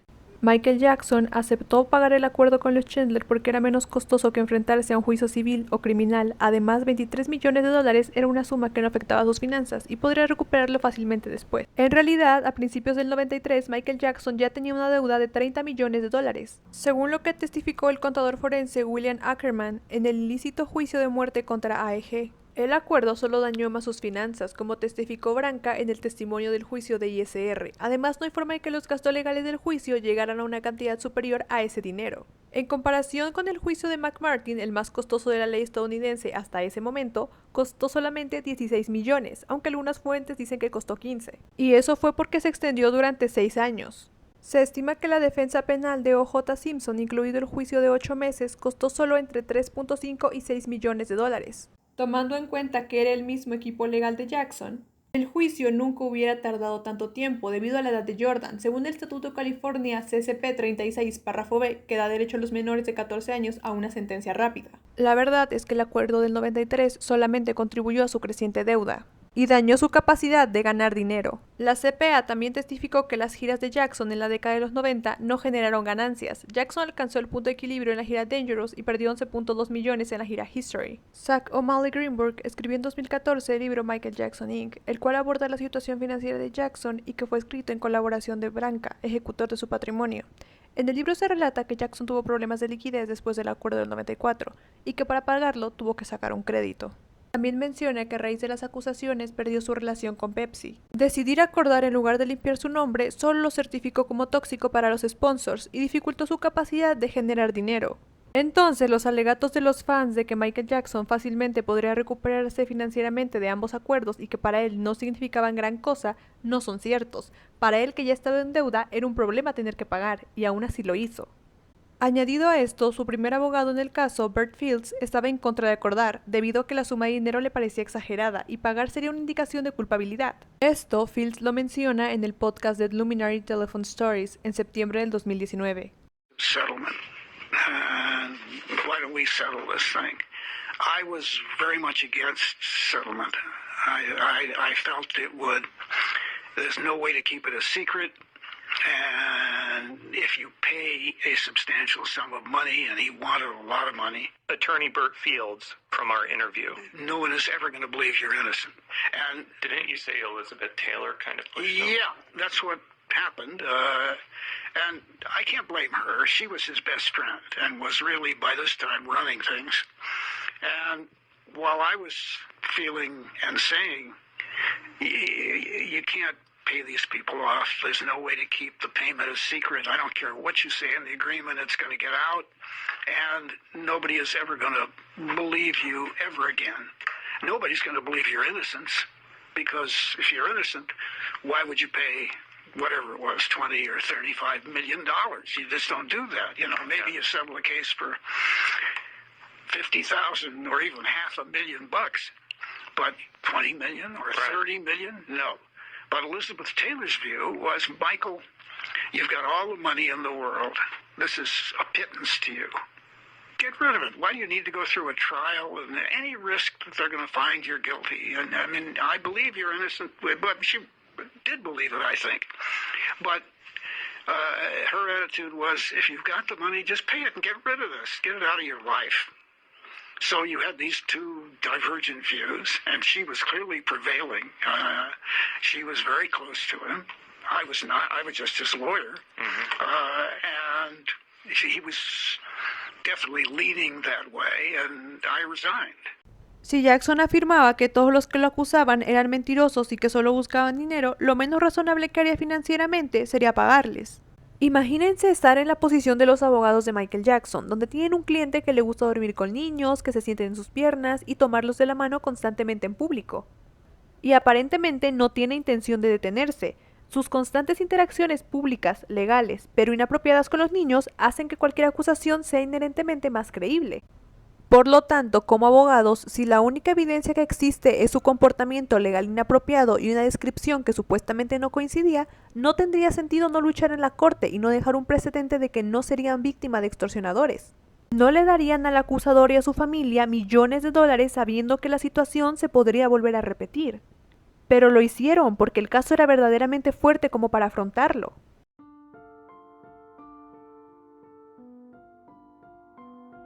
James Hudnall relata un comportamiento sospechoso de Michael Jackson con Jordan Chandler. James Hudnall fue un escritor de cómics que trabajó para Marvel y DC. Después de la muerte de Michael Jackson, escribió una columna relatando una anécdota que vivió cuando se encontró con Michael Jackson en una tienda de cómics en Encino, California. Este estaba acompañado de un chico, ese chico era Jordan Chandler. Esta historia parece corroborar con otras, como la llamada que recibió el FBI de una trabajadora social, quien relató un comportamiento extraño de Michael Jackson con un niño en un tren en 1992. En su anécdota cuenta lo siguiente: conocí a Michael Jackson una vez en el 93, pasaron solo unos meses antes de que fuera acusado por primera vez de abusar sexualmente de Jordi Chandler, de 13 años. Como mucha gente antes de ese escándalo, yo era un admirador de su música, crecí escuchando los Jackson 5 y más tarde el trabajo solista de Michael. No era un gran admirador, pero compré la mayoría de sus discos. Casualmente, viví en Encino, California en el 93, la familia Jackson vivía cerca de mí. Vería a Joe Jackson en el supermercado o a Randy en el lavado de autos, pero nunca esperé conocer a Michael. Aproximadamente iría una vez a la semana a Golden Apple Comics en Melrose. Era propiedad de un amigo y también tenía un grupo de amigos que trabajaban allí. Me dijeron que Michael era un gran cliente. Iría allí con un grupo de niños y les compraría lo que quisieran. A menudo gastaría miles de dólares en esos días. Le pregunté a uno de mis amigos si Michael había comprado algún cómic. Él dijo que sí, entonces le dije que qué tipo de libros leía. Él dijo cualquier cosa con niños en ellos. Claro, eso podría ser inocente y todo eso, pero había todas esas historias, incluso de que Michael tenía niños con él todo el tiempo, lo cual es extraño para un hombre adulto, pero Michael Jackson nunca fue conocido por ser normal. Todos los que conozco que lo conocieron dijeron que era un tipo muy agradable, tranquilo y que hizo mucho por la caridad. Nadie tenía nada malo que decir sobre él.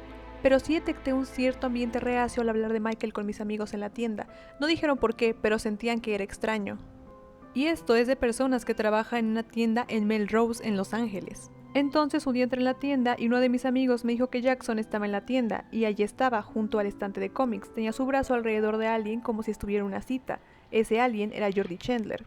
Me acerqué a los bastidores largos y fingí no notarlos. Jackson tenía a su agente con él, incluido su conductor. Ese conductor luego fue testigo contra Jackson en su juicio. Jackson le susurraba al oído a Jordi y actuaban como personas en una cita. No era el tipo de comportamiento que un par de hombres heterosexuales harían juntos. Luego volvieron a la tienda en el área de empleados y desaparecieron. Se fueron por media hora. Me quedé y hablé con mis amigos solo perdiendo el tiempo. Asumí que Jackson se fue por la puerta de atrás para evitar a la gente. Pero el dueño, Bill, me preguntó si quería conocer a Michael Jackson y le dije que sí. Jackson reapareció y salió de la tienda. Salí con Bill y él me lo presentó. Jordi se había separado de Michael y se había ido al sub negro. No le di la mano a Jackson, solo pude intercambiar bromas, pero noté algo. Cuando traté de mirarle a los ojos, tenía esta mirada muy evasiva, casi enloquecida, como alguien que acaba de cometer un delito y no quería que nadie lo viera. Fue raro. He conocido a muchas celebridades famosas y nunca las he visto como algo más que personas, gente que trabaja en la industria del entretenimiento, lo que yo hacía en ese momento. Así que he estado muy relajado en esos encuentros, así que sé que no fue nada de lo que hice lo que lo hizo mirarme así. Pensé, hombre, ¿es paranoico o qué? Tal vez está metido en algo. Después que se fueron, volví a la tienda a comprar algunos cómics y le pregunté a uno de mis amigos qué estaban haciendo en la trastienda durante tanto tiempo. Dijo que Michael y Jordi estuvieron en el baño durante media hora. Yo dije, ¿eh? Él dijo que no era inusual en él. Ahora, no sé qué fue lo que hicieron allí, pero era un baño pequeño para una persona y solo puedo pensar en un par de razones por las que dos personas irían juntas a un baño pequeño. Una de las buenas razones es que estaban ayudando uno al otro con sus disfraces, no era nada fuera de lo común. Eso mantiene las otras dos razones, ya que podemos suponer que Jordi estaba entrenado para ir al baño a los 13 años, sexo o drogas. Cuando surgió la historia sobre el abuso sexual unos meses más tarde, eso me hizo pensar cuál era la razón. Michael Jackson sí dormía a solas con niños. Sus fans saldrán a decir que esto no es verdad, que estas pijamadas solían ser numerosas y no con un solo niño, o que Jackson dormía en el piso y no en la misma cama que ellos. Y si lo último fuera cierto, eso implicaría decir que Jackson durmió 30 años en el piso. El problema con esto es que si revisas los hechos, resulta ser todo lo contrario. Y deben estar pensando, y bueno, ¿a ti cómo te consta? Y es que esto se supo gracias a los testimonios presentados por la defensa de Michael Jackson en el 2005. Lo supimos por el testimonio de Wade Robson, Brett Barnes, Macaulay Culkin. Ellos admitieron que en más de una ocasión durmieron en la misma cama con Michael Jackson a solas. Recalco, ellos testificaron a favor, no en contra.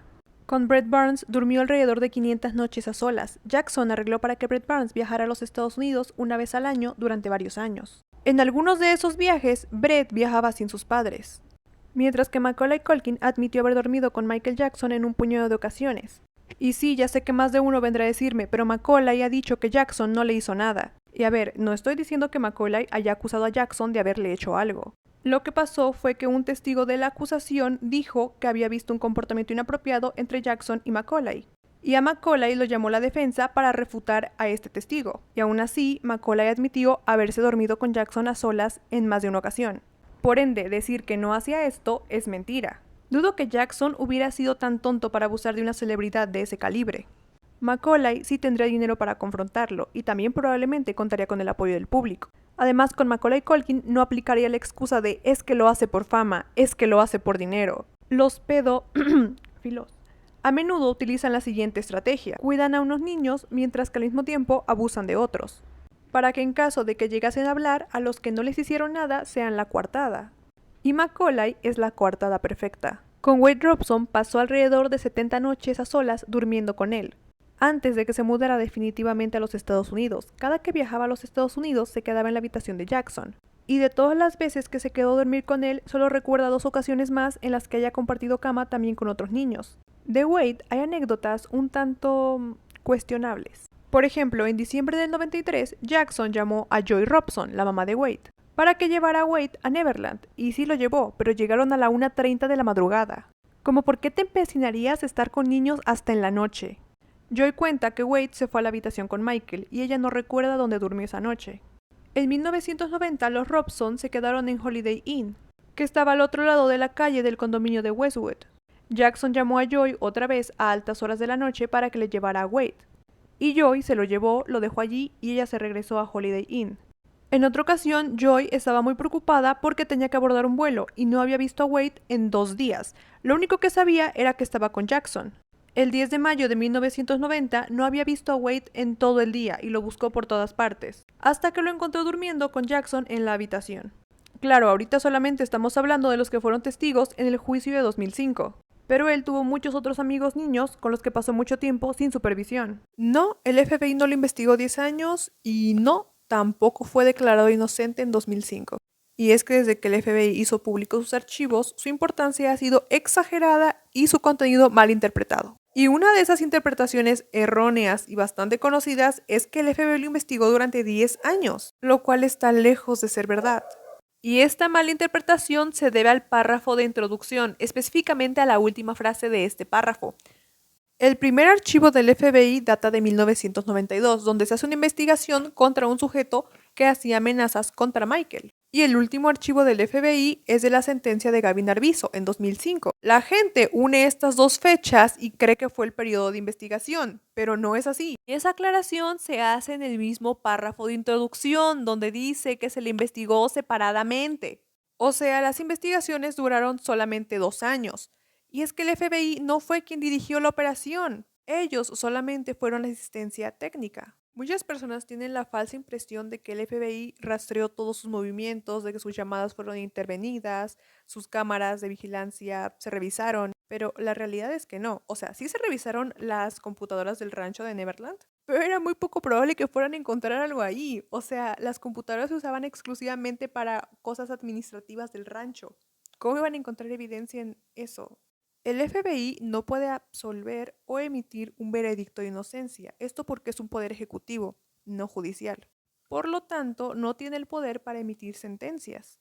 Otra cosa totalmente equivocada que la gente tiende a creer es que los archivos que el FBI publicó son exclusivamente sobre las acusaciones, sin embargo esto no es cierto. Se estima que son alrededor de 600 páginas, pero ellos solamente publicaron 334. De esas 334 páginas, solamente 117 hablan exclusivamente sobre las acusaciones de abuso. Cuando se declara no culpable, quiere decir que el jurado tuvo dudas, considera seriamente la posibilidad de que el acusado sea culpable, pero las pruebas que les mostraron no son suficientes para dictar una sentencia. Entonces se retiran los cargos independientemente de si la persona fue culpable o inocente. Así que ¿es correcto decir que Jackson es inocente de los cargos de Gavin Arvizo? No, porque en el sistema judicial estadounidense es diferente ser declarado inocente de ser declarado no culpable. Y otra cosa que pasa muy a menudo es que la gente quiere atribuir esa sentencia a todos los casos. Y pues eso no está bien, porque el caso de Gavin Arvizo es diferente del de Jordan y el caso de Jordan es diferente del de James. A lo que voy es que no es correcto que se le atribuya esa sentencia de ese caso a todos los demás casos, porque son casos distintos con personas distintas en épocas distintas. Well, Robin, when you look at the files that have become available, they are files where the FBI has been asked by the police to help them with certain aspects of the case. They're really not operational FBI cases. For example, coming to the FBI because they have a forensic capability with computers to mirror image hard drives so they can look at evidence inside a computer, or asking for investigative strategies or interview strategies that they may ask the profiling unit at Quantico. So these are really support functions where the FBI was involved in the case. The other side, of course, are the threats, which were operational cases. Because a lot of people don't know how much time, resources, expense goes into these types of cases. That's exactly right. I think you have to look at it. It's areas where the police either have limited manpower or they just don't really have an expertise in a particular area, so they step to the FBI for help. Well, as Brian just said, Brad, hundreds of pages from the FBI. They only released about 300 or so, and a lot of people are asking, well, why? Why are they releasing this now? Well, I think it got released obviously under the Freedom of Information Act, but what you don't have typically are things that could have been used as evidence or may still be under review, or maybe more importantly, protecting people who gave them information, whether it be true, whether it be not true. And so that's typically why things get redacted. El perfil de un pedófilo. Un perfil criminológico, profiling, es una técnica investigativa mediante la cual se identifican y determinan las principales características de personalidad, de relación social y de comportamiento de determinados delincuentes, basándose en evidencias recopiladas de los autores de un crimen. En función de las características de estas, se puede diseñar un perfil criminal de una persona. El objetivo de este video es analizar cómo varios rasgos encontrados en pedófilos coinciden con el comportamiento y la relación que Jackson tenía con los niños. Hay que aclarar que una persona que cumple con algunas de esas características no quiere decir automáticamente que se le deba catalogar como un pedófilo, o que si no cumple con la totalidad de ellas se le deba descartar. Para que encaje en el perfil debe cumplir con la mayoría de estas características, y Michael Jackson cumple casi con todas ellas. Así que comencemos. Seducen a los niños haciéndose amigos de ellos, hablándoles, escuchándoles, prestándoles atención, pasando tiempo con ellos y comprándoles regalos. Sus pasatiempos son infantiles, como coleccionar juguetes populares o tener mascotas exóticas. A menudo prefieren niños cercanos a la pubertad que no tienen experiencia sexual pero que sienten curiosidad por el sexo. Su entorno o habitación tendrán una decoración infantil con muñecas y juguetes. Los pedófilos pueden tener una pareja o esposa, con frecuencia la relación no es romántica y es usada simplemente como una pretensión de normalidad. Suelen ser personas carismáticas, agradables y que simulen no representar un peligro, asegurándose así la confianza de la comunidad. Con frecuencia escogen niños con edades y sexos específicos a los cuales dedicarles su atención. Han tenido denuncias sobre conductas inapropiadas o abuso sexual a menores, incluso aunque éstas no hayan terminado en condena. Los pedófilos trabajarán duro para insertarse en la vida de las familias de sus víctimas, ganarán su confianza a fin de pasar tiempo sin supervisión con el niño. A menudo se refieren a los niños en términos puros o angelicales, utilizando palabras que describen a los niños pero de manera inapropiada y exagerada. Pueden poseer arte como pinturas o esculturas retratando a niños o material en donde se ilustren niños semidesnudos o desnudos. A menudo fascinados con los niños y las actividades infantiles, parecen preferir esas actividades a las actividades orientadas a adultos. Los pedófilos generalmente tienen la capacidad de identificarse mejor con los niños que con los adultos, un rasgo que utilizan para acercarse emocionalmente a ellos. Los pedófilos justifican con frecuencia que los comportamientos sospechosos o inapropiados con niños son incitados o propuestos por ellos mismos, exculpándose a sí mismos de su responsabilidad en el hecho. Acceso a los niños. Este es uno de los indicadores más importantes de un pedófilo. El pedófilo casi siempre tendrá un método para acceder a los niños. Muchos pedófilos se describen a sí mismos como personas que naturalmente atraen a los niños y que los niños buscan su compañía. Enseña a los niños material sexualmente explícito o imágenes con desnudos, ya sea deliberadamente o accidentalmente. Esto generalmente es parte del proceso de seducción para reducir las inhibiciones. Relacionado con el último punto, hay una ocasión en la que Michael Jackson le mostró material sugestivo a Corey Feldman. Corey Feldman fue uno de los amigos de Jackson en los años 90. Sus declaraciones sobre él han sido interesantes.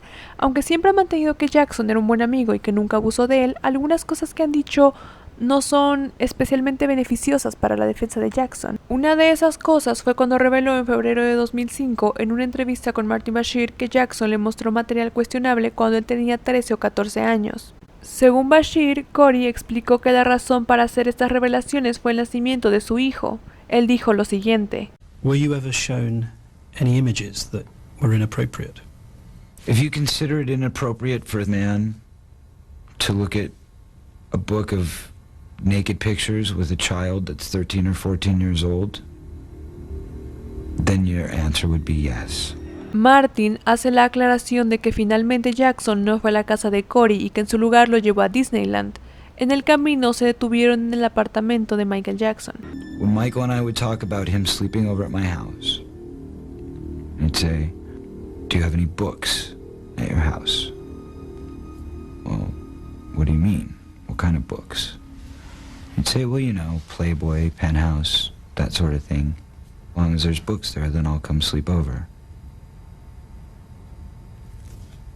Now you can take that for what it's worth. Básicamente, aunque Corey no haya acusado formalmente a Jackson y haya sostenido que no fue abusado, estaba corroborando los testimonios de Jordan, Gavin y eventualmente los de James y Wade, los cuales afirmaron que Michael Jackson les había mostrado no pornografía y material con desnudos. No tendría sentido inferir que Corey estuviera inventando esa historia si en ese momento estaba del lado de Michael Jackson. Esta historia no es rocambolesca si se considera la enorme cantidad de no pornografía allanada en las propiedades de Jackson y que estaba al alcance de los niños. We went to his apartment and I noticed a book that he had out on his coffee table. The book contained pictures of grown men and women naked. And the book was focused on venereal diseases in the genitalia. And he sat down with me and he explained it to me. Showed me some different pictures and discussed what those meant. I was kind of grossed out by it. I didn't think of it as a big deal. And for all these years, I probably never thought twice about it. But in light of recent evidence, I have to say that if my son was 13 years old and went to a man's apartment that was 35, and I knew that they were sitting down together talking about this, I would probably beat his ass. Dejar material de esta índole accidentalmente a la vista de los niños es uno de los métodos que utilizan los pedófilos para inhibir las barreras y hacer mostrar al niño como si su descubrimiento hubiera sido casualidad. En otras palabras, poderlos adentrar sutilmente en discusiones sobre sexo. Qué bueno tiene que un hombre adulto le esté mostrando a un chico un libro asqueroso sobre enfermedades de transmisión sexual. Si Michael Jackson era tan puro y su mente era la de un niño, ¿por qué estaba preguntándole a Corey sobre no pornografía y condicionándole que iría a dormir a su casa si la tenía? Michael Jackson never touched me. He never harmed me. And he never harmed any children in front of me. So why does it disturb you now? Because when I look at the pieces of evidence, and I see that one of the pieces of evidence is Michael Jackson looking at pornographic material with a child, and the child is 13 or 14 years old, and the fact that I witnessed that exact occurrence in my own life at the same age has to give me reason to pause and say, if this happened with me and the kid's saying it happened with him, then this can't be all made up and it can't all be lies. because at least that one little thing right there I know is completely accurate. So in your case, you were given attention? I was given attention. He found out that you didn't have a happy relationship at home? True. He took you to Disneyland and said you could buy anything you want? True. He showed you pornography? He showed you images of genitalia with sexual diseases? What was he doing? Was he grooming you? I'd like to think not. Is it possible that that was what he was doing? Of course it's possible. Is it possible that Michael Jackson is in fact a predatory paedophile? It is possible. When you think that, what does that make you feel? Nothing but sadness. Telling the truth. And the other children like him, if they're telling the truth, they're small voices. They're weak voices. I was a child who was a celebrity, who was well known, and I don't think that a pedophile of that caliber would be stupid enough to take advantage of that final straw. But with a child that doesn't have a voice, with a child that's weak and has no support, where are the boundaries? Sí, precisamente es lo mismo que pienso acerca de las relaciones de Michael Jackson con los niños famosos. Aún así, Cory es muy contradictorio porque aunque hiciera estas revelaciones y diera estas opiniones de él también esperaba que Jackson no fuera encontrado culpable. Cory no ha vuelto a mencionar estos incidentes, pero tampoco se ha retractado. Cuando se estrenó Living Neverland, enojado subió una serie de tweets cuestionando la veracidad de Wade y de James. Sin embargo, más tarde se retractó diciendo que como víctima no podría condenar los testimonios de otras personas y que definitivamente no podía seguir defendiendo a Michael Jackson. Los libros de erótica infantil y Michael Jackson definitivamente son objeto de controversia. Acerca de estos libros y su relación con el caso Jackson se han intentado maquillar, edulcorar y en última instancia minimizar la tendencia de este tipo de material. Durante el allanamiento de 1993 fueron confiscados los libros Boys Will Be Boys, In Search of Young Beauty y The Boy, A Photographic Essay, los cuales la Fiscalía utilizó en 2005 bajo el Código de Evidencia 1108, Prior Bad Acts, para demostrar una propensión del acusado a tener un interés sexual en chicos preadolescentes. Los libros muestran fotografías de niños realizando diferentes actividades, vestidos, semidesnudos o desnudos, muchos de ellos con las nalgas o los genitales expuestos o en posiciones que rozan lo erótico. Para que se den una idea del contenido de esos libros, en la descripción voy a dejar el link para que puedan verlos. Estos libros no son considerados no pornografía infantil, al no estarse retratando el acto sexual per se, por lo tanto son legales y pueden ser comercializados. No obstante, en casos de abuso sexual pueden servir como evidencia al considerarse sugerentes y en última instancia servir como fuente de fantasía para pederastas. De eso habla el artículo que está saliendo en pantalla.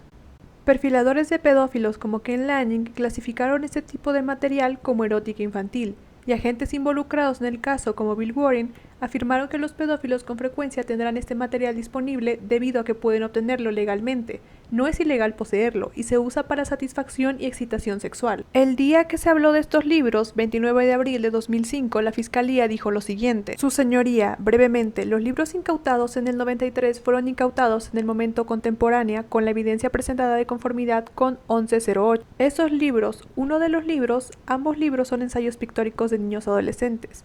Uno de ellos, alrededor del 10% de las fotografías son niños completamente desnudos, y el otro, el 90% de las fotografías son chicos completamente desnudos. La posesión de esos libros por parte del señor Jackson, creemos, es evidencia de un interés lascivo en los muchachos adolescentes, y es exactamente contemporánea con el estado de la evidencia en cuanto a todos los testigos de 1108. Pero, ¿dónde fueron encontrados estos libros?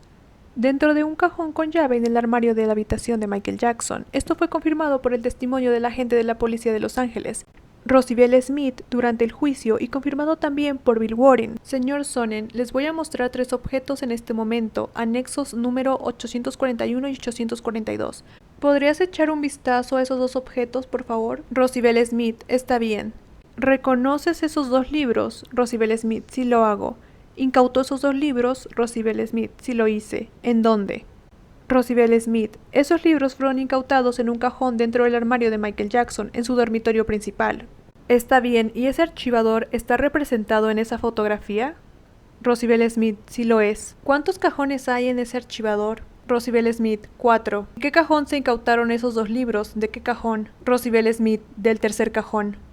¿Estaba el cajón con llave? Rosibel Smith, sí lo estaba. ¿Cómo pudiste abrirlo? Pudimos obtener la llave de la empleada, nos la trajo y pudimos abrirlo. Bill Warren es un detective retirado del Departamento de la Policía de Los Ángeles, que pasó más de 22 años asignado a la unidad de niños explotados sexualmente. Él fue uno de los principales investigadores en el caso del 93 y dijo lo siguiente. You go into Mr. Jackson's bedroom. It's a very large room, a lot of stuffed animals, a lot of things that would be attractive to children. It wasn't a surprise because I went through many people's homes and found the same type of items, although on a lesser scale. One item that we found in a locked filing cabinet was a book showing nude boys in nude poses. It's not illegal. It's a book that I've seized in other investigations. If it's a person who has this material, who has a sexual interest in children, it becomes child erotica. Geordie had drawn and described distinctive markings on Jackson's genitals. Based upon what the boy has said, we obtained a search warrant, not only for Jackson's residences, but also for Jackson himself. We corroborated what the boy has said, and we were able to corroborate that through the photograph of Mr. Jackson. ¿Por quiénes fueron escritos estos libros? Ambos libros fueron compilados por 2 pedófilos conocidos, Martin Swithenbank y Ronald Drew, bajo los seudónimos George Martin y Ronald Nelson. Martin Swithenbank era oficial de NAMBLA y fue encarcelado por 10 años por sodomizar a niños pequeños y deportado al ser liberado. El coautor, Ronald Drew, fue despedido de su puesto de profesor por abusar sexualmente de un estudiante. Otros pedófilos también ayudaron con el libro, como Jajor Till, Karel Ergemeyer, entre otros. En resumen, libros hechos por pedófilos para un público similar. De hecho, uno de los fotógrafos que aportó fotografías a los libros, Jajor Till, concedió una entrevista a un sitio web que defiende las relaciones entre niños y adultos, explicando sus relaciones sexuales con niños y cómo colaboró con Swithenbank para ambos libros. Otro de los colaboradores, Nichols, un autor llamado Boy Lover, también habló sobre la creación de los libros en una entrevista en 1977 a la revista MindWest. También hace la aclaración que las editoriales donde fueron publicados estos libros, Book Explorers Inc., eran editoriales famosas en ese entonces por distribuir material para boy lovers, o sea, amantes de los niños varones. Nichols dice lo siguiente: me interesé porque soy un boy lover, obviamente. Desde 1967 hasta 1970 trabajé en Book Explorers Inc. en la ciudad de Nueva York y sus empresas descendientes, y esas empresas eran editoras de material de amor entre chicos. Naturalmente, muchos boy lovers nos escribían o venían a la oficina y discutían sus problemas e intereses. A veces traían a sus novios. Un boletín publicado por NAMBLA menciona estos 2 libros al compararlos con otro libro, Made in the USA, el cual recomiendan como material legal que pueden obtener los miembros de la organización. Las afirmaciones de los fanáticos y de la defensa de que los libros eran bien valorados por la prensa no son solo un intento de ofuscar, sino también son inexactos. Los libros solo fueron bien valorados por sospechosas publicaciones que promueven el amor entre hombres y niños. La única crítica de estos libros que encontraron fue publicada por International Journal of Greek Love, una revista que tuvo muy corta duración, la cual promueve el amor entre hombres y niños. Editada por el abusador de menores condenado Walter Breen. El libro The Boy, A Photographic Essay también tiene una página en BoyWiki, un sitio que defiende las relaciones hombre-niño. En este sitio dicen que cuando salió el libro recibió muchas buenas críticas en la prensa homófila. Los fanáticos dicen que el hecho de que el libro Boys Will Be Boys se incluyera en la biblioteca del Congreso en el 66 demuestra de alguna manera su valor como arte, pero las leyes contra la pornografía infantil eran prácticamente inexistentes antes de 1970 en Estados Unidos. Si así eran con la no pornografía infantil, obviamente serían mucho más flexibles con la erótica infantil. ¿Cómo llegaron a las manos de Michael Jackson? El argumento de la defensa es que uno de los libros fue regalado por una fan, y esto parece ser corroborado con una inscripción en la página inicial de uno de los libros, el cual dice: a Michael, de tu fan Rhonda, 1983, Chicago. El de A en mayúsculas y el repasado en negrita, se ha teorizado que Rhonda es en realidad un apodo para Ronald Drew, uno de los autores. De ser un fan, ¿por qué le parecería buena idea regalarle a su ídolo este tipo de libro? A menos que ese fan pensaría que Jackson le gustaría ver un montón de niños desnudos en un libro. Del otro libro nunca se especificó cómo es que lo obtuvo. Existe el mito de que Jackson le llegaban miles de cosas de los fans, las cuales él no tenía oportunidad de revisar. Pero esto no es correcto, tomando en cuenta el testimonio de Joseph Marcus, el administrador de la propiedad de Neverland, que trabajó ahí 17 años. Él testificó en 2005 que cualquier regalo de fans dirigido a Jackson primero era filtrado y se escogían solo las mejores cosas, las cosas que creían que a Jackson le gustaría llevárselas a su propiedad. En una entrevista con Diane Sawyer en el 95, cuando se le preguntó sobre los libros, These reports that we read over and over again, that in your rooms they found photographs of young boys, not of adults, young boys, not there's children, all kind of girls and everything. And that they found photographs, books of young boys who were undressed. No. Didn't happen. No, not that I know of, unless people sent me things that I haven't opened. People know my love for children, so they send me books from all over the world, from South America, from Germany, from Italy, from Sweden. Jackson mintió diciendo que no estaba consciente de ellos y que no los había visto, pese a tenerlos bajo llave en su habitación y haber escrito dentro de la portada "The boys will be boys". Mira el verdadero espíritu de felicidad y alegría en las caras de estos chicos. Ese es el espíritu de la infancia. Una vida que nunca tuve y con la que siempre soñaré. Esta es la vida que quiero para mis hijos. Lean el prefacio del libro escrito por los autores y encontrarán similitudes con la forma de hablar de Jackson, el discurso sobre la alegría y la inocencia de los niños, de la celebración de la infancia. La defensa admitió luego en 2005 que Jackson sí los había visto y que eran de su propiedad, pero intentó por todos los modos posibles que la evidencia no fuera admitida, argumentando que los libros ya no eran relevantes en el caso que se estaba discutiendo, porque habían sido incautados en el 93, y Jackson no se los había mostrado a ningún menor. Si Jackson realmente creía que la posesión de estos libros no era sospechosa, no hubiera mentido por televisión. ¿Cuál fue el tratamiento que se les dio durante el juicio? En enero del 2005, la Fiscalía solicitó la admisión de los materiales de investigación del 93. Como vimos, la defensa se opuso. La defensa quería llamar a la bibliotecaria Mary Minow para analizar la colección de libros de Jackson y testificar sobre sus méritos artísticos. Pero la acusación argumentó que si Minow entraba, entonces el ex agente especial del FBI, Ken Lanning, que se especializaba en perfiles de pedófilos, debería poder testificar también, y al final ambas partes acordaron sacar a sus testigos. Hay que entender que la posesión de este tipo de material va ligada al contexto de quien lo posee.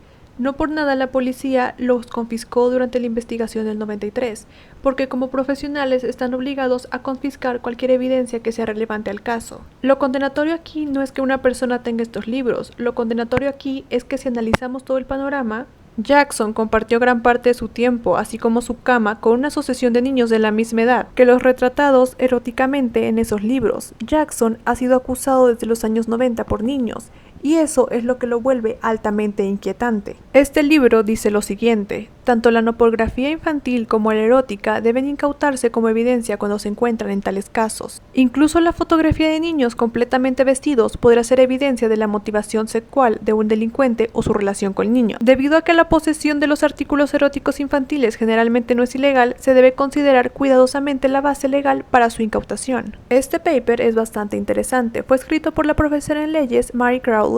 Este artículo discute que al unir los términos infantil y erótica, la etiqueta erótica infantil afirma ser en sí misma un género de arte. Por lo tanto, no está relacionado ni con el erotismo ni con ningún género artístico. El término ha sido mal utilizado para cubrir una amplia gama de materiales, la gran mayoría de los cuales no son arte, sino material cuyo propósito principal es excitar sexualmente y despertar el interés sexual del consumidor adulto en los niños. Y esto es lo que tristemente los abogados de Jackson y sus defensores niegan al catalogar los libros como netamente artísticos de naturaleza inocente o ilustrativa, pese a que las intenciones de sus editores no eran esas, sino para facilitar por allá en los lejanos 60 tener material sugestivo de manera legal, y cualquiera que revise esos libros sin estar en negación puede ver lo altamente turbios que son. Otro artículo menciona que hay dos perspectivas diferentes que son relevantes al considerar el tema de las colecciones que tienen los pedófilos. Una es la no pornografía infantil y la otra, el tema que estamos tratando, es la erótica infantil, que puede variar de fotos de niños vestidos a niños desnudos. Muchos pedos coleccionan cosas del día a día, como catálogos de ropa de niños, libros donde aparezcan niños, revistas nudistas, para suplir esas necesidades. Y es que no todos los pedos o abusadores de peques coleccionan no pornografía infantil. Es más fácil coleccionar imágenes legales de niños debido a su facilidad por encontrarlo, ya que si lo descubren no supone un problema legal. Este libro dice lo siguiente: debido a que la verdadera no pornografía infantil alguna vez fue difícil de obtener, algunos abusadores tienen o solo tenían material erótico infantil en sus colecciones.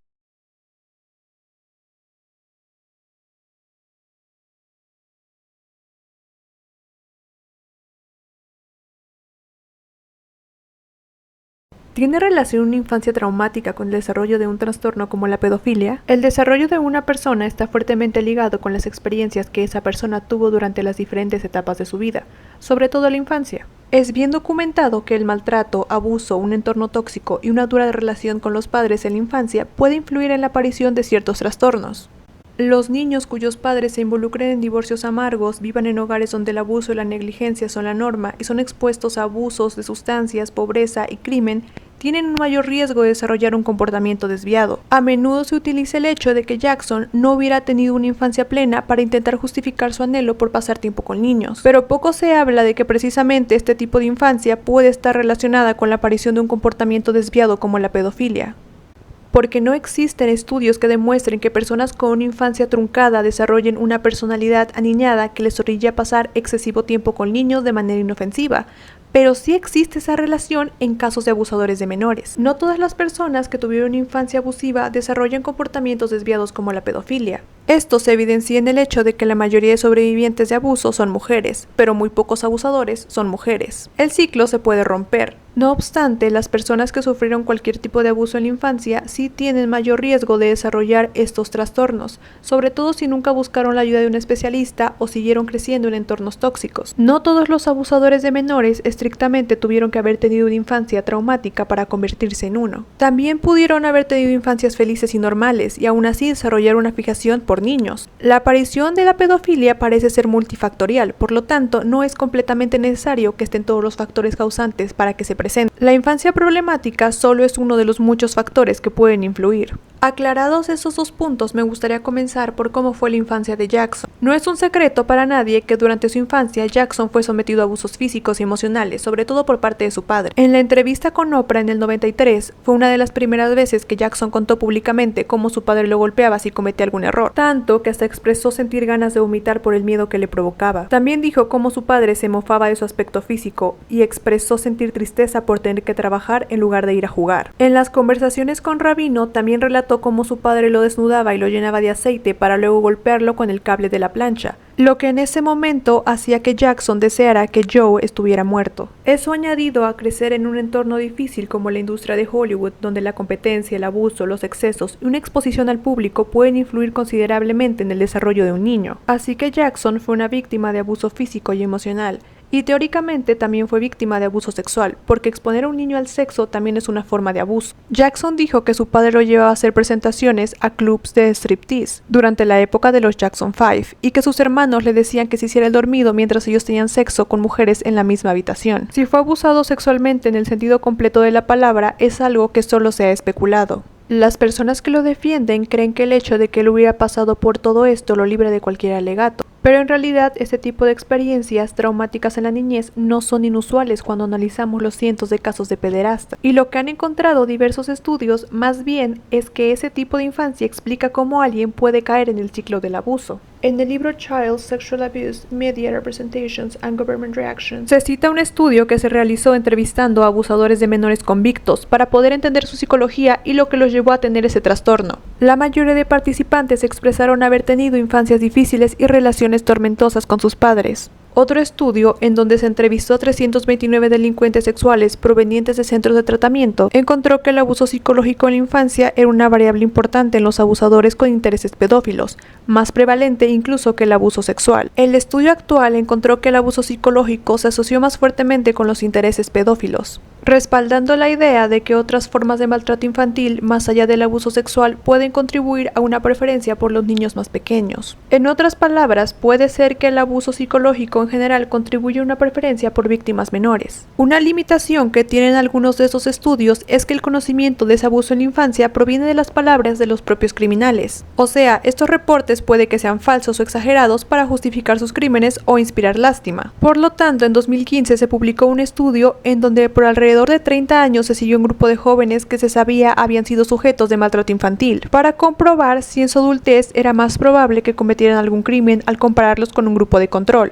Los resultados arrojaron que mientras el 4.5% de las personas en el grupo de control habían sido arrestadas por un delito sexual, casi el doble, el 8.3% de las personas que habían sido víctimas de abuso en negligencia cometieron dicho delito. Además, al igual que los estudios anteriores, las personas del estudio de Widom que sufrieron abusos de manera específicamente sexual no parecían más propensas a ser arrestadas por un delito sexual más adelante. En cambio, fueron los que sufrieron negligencia o abuso físico los que terminaron en mayor riesgo. La relación de una infancia traumática con el comportamiento infantil. Existen muchos casos de pedófilos que muestran un comportamiento aniñado y parecen haberse quedado estancados en la niñez. Varios psicólogos tienen la teoría de que esto puede deberse a un abuso o experiencia traumática perpetrada por una figura adulta abusiva en su infancia. En el caso de Jackson, muy probablemente su padre, Joe, lo que les hace ser temerosos de los adultos y la adultez. Y precisamente esa relación tóxica con una figura adulta puede ser la razón por la cual algunos pedófilos se vuelcan hacia los niños, debido a que eso les da un sentido de control que no tuvieron cuando ellos lo eran. No es de extrañar tampoco que muchos pedófilos consideren a los niños como seres extremadamente nobles y puros, en contraste con los adultos, a los cuales usualmente consideran oportunistas y malvados. En el libro Sex Offenders and the Internet se describe el caso de Eddie, un abusador sexual infantil que no tuvo una niñez saludable, siendo trasladado constantemente a diferentes instituciones de bienestar infantil desde la edad de 4 años, donde fue golpeado y abusado sexualmente. También describió pasar tiempo en correccionales. Eddie consideraba que tenía derecho a realizar actividades infantiles y compartir tiempo con niñas, porque no pudo disfrutar de una buena infancia, exactamente el mismo discurso que Michael Jackson utilizaba para justificar su interés en niños. Así que la infancia traumática de Jackson no justifica un interés inocente en niños, y tampoco lo libra totalmente de sospechas. Lo único que hace es darnos un panorama para explicarnos por qué esa infancia puede ser una de las razones del desarrollo de su pedofilia, y para servirnos como ejemplo de cómo víctimas pueden convertirse en victimarios. No sabemos qué otros factores pudieron influir, neurológicos, genéticos, o si se hubiera podido prevenir la aparición de ese trastorno si Jackson hubiera tenido una infancia feliz. Pero lo que sí sabemos es que esto nos enseña que si estamos atentos al desarrollo de un niño, si evitamos los ambientes disfuncionales y ofrecemos ayuda desde la temprana infancia, quizás podremos evitar también futuros casos y detener definitivamente el ciclo del abuso.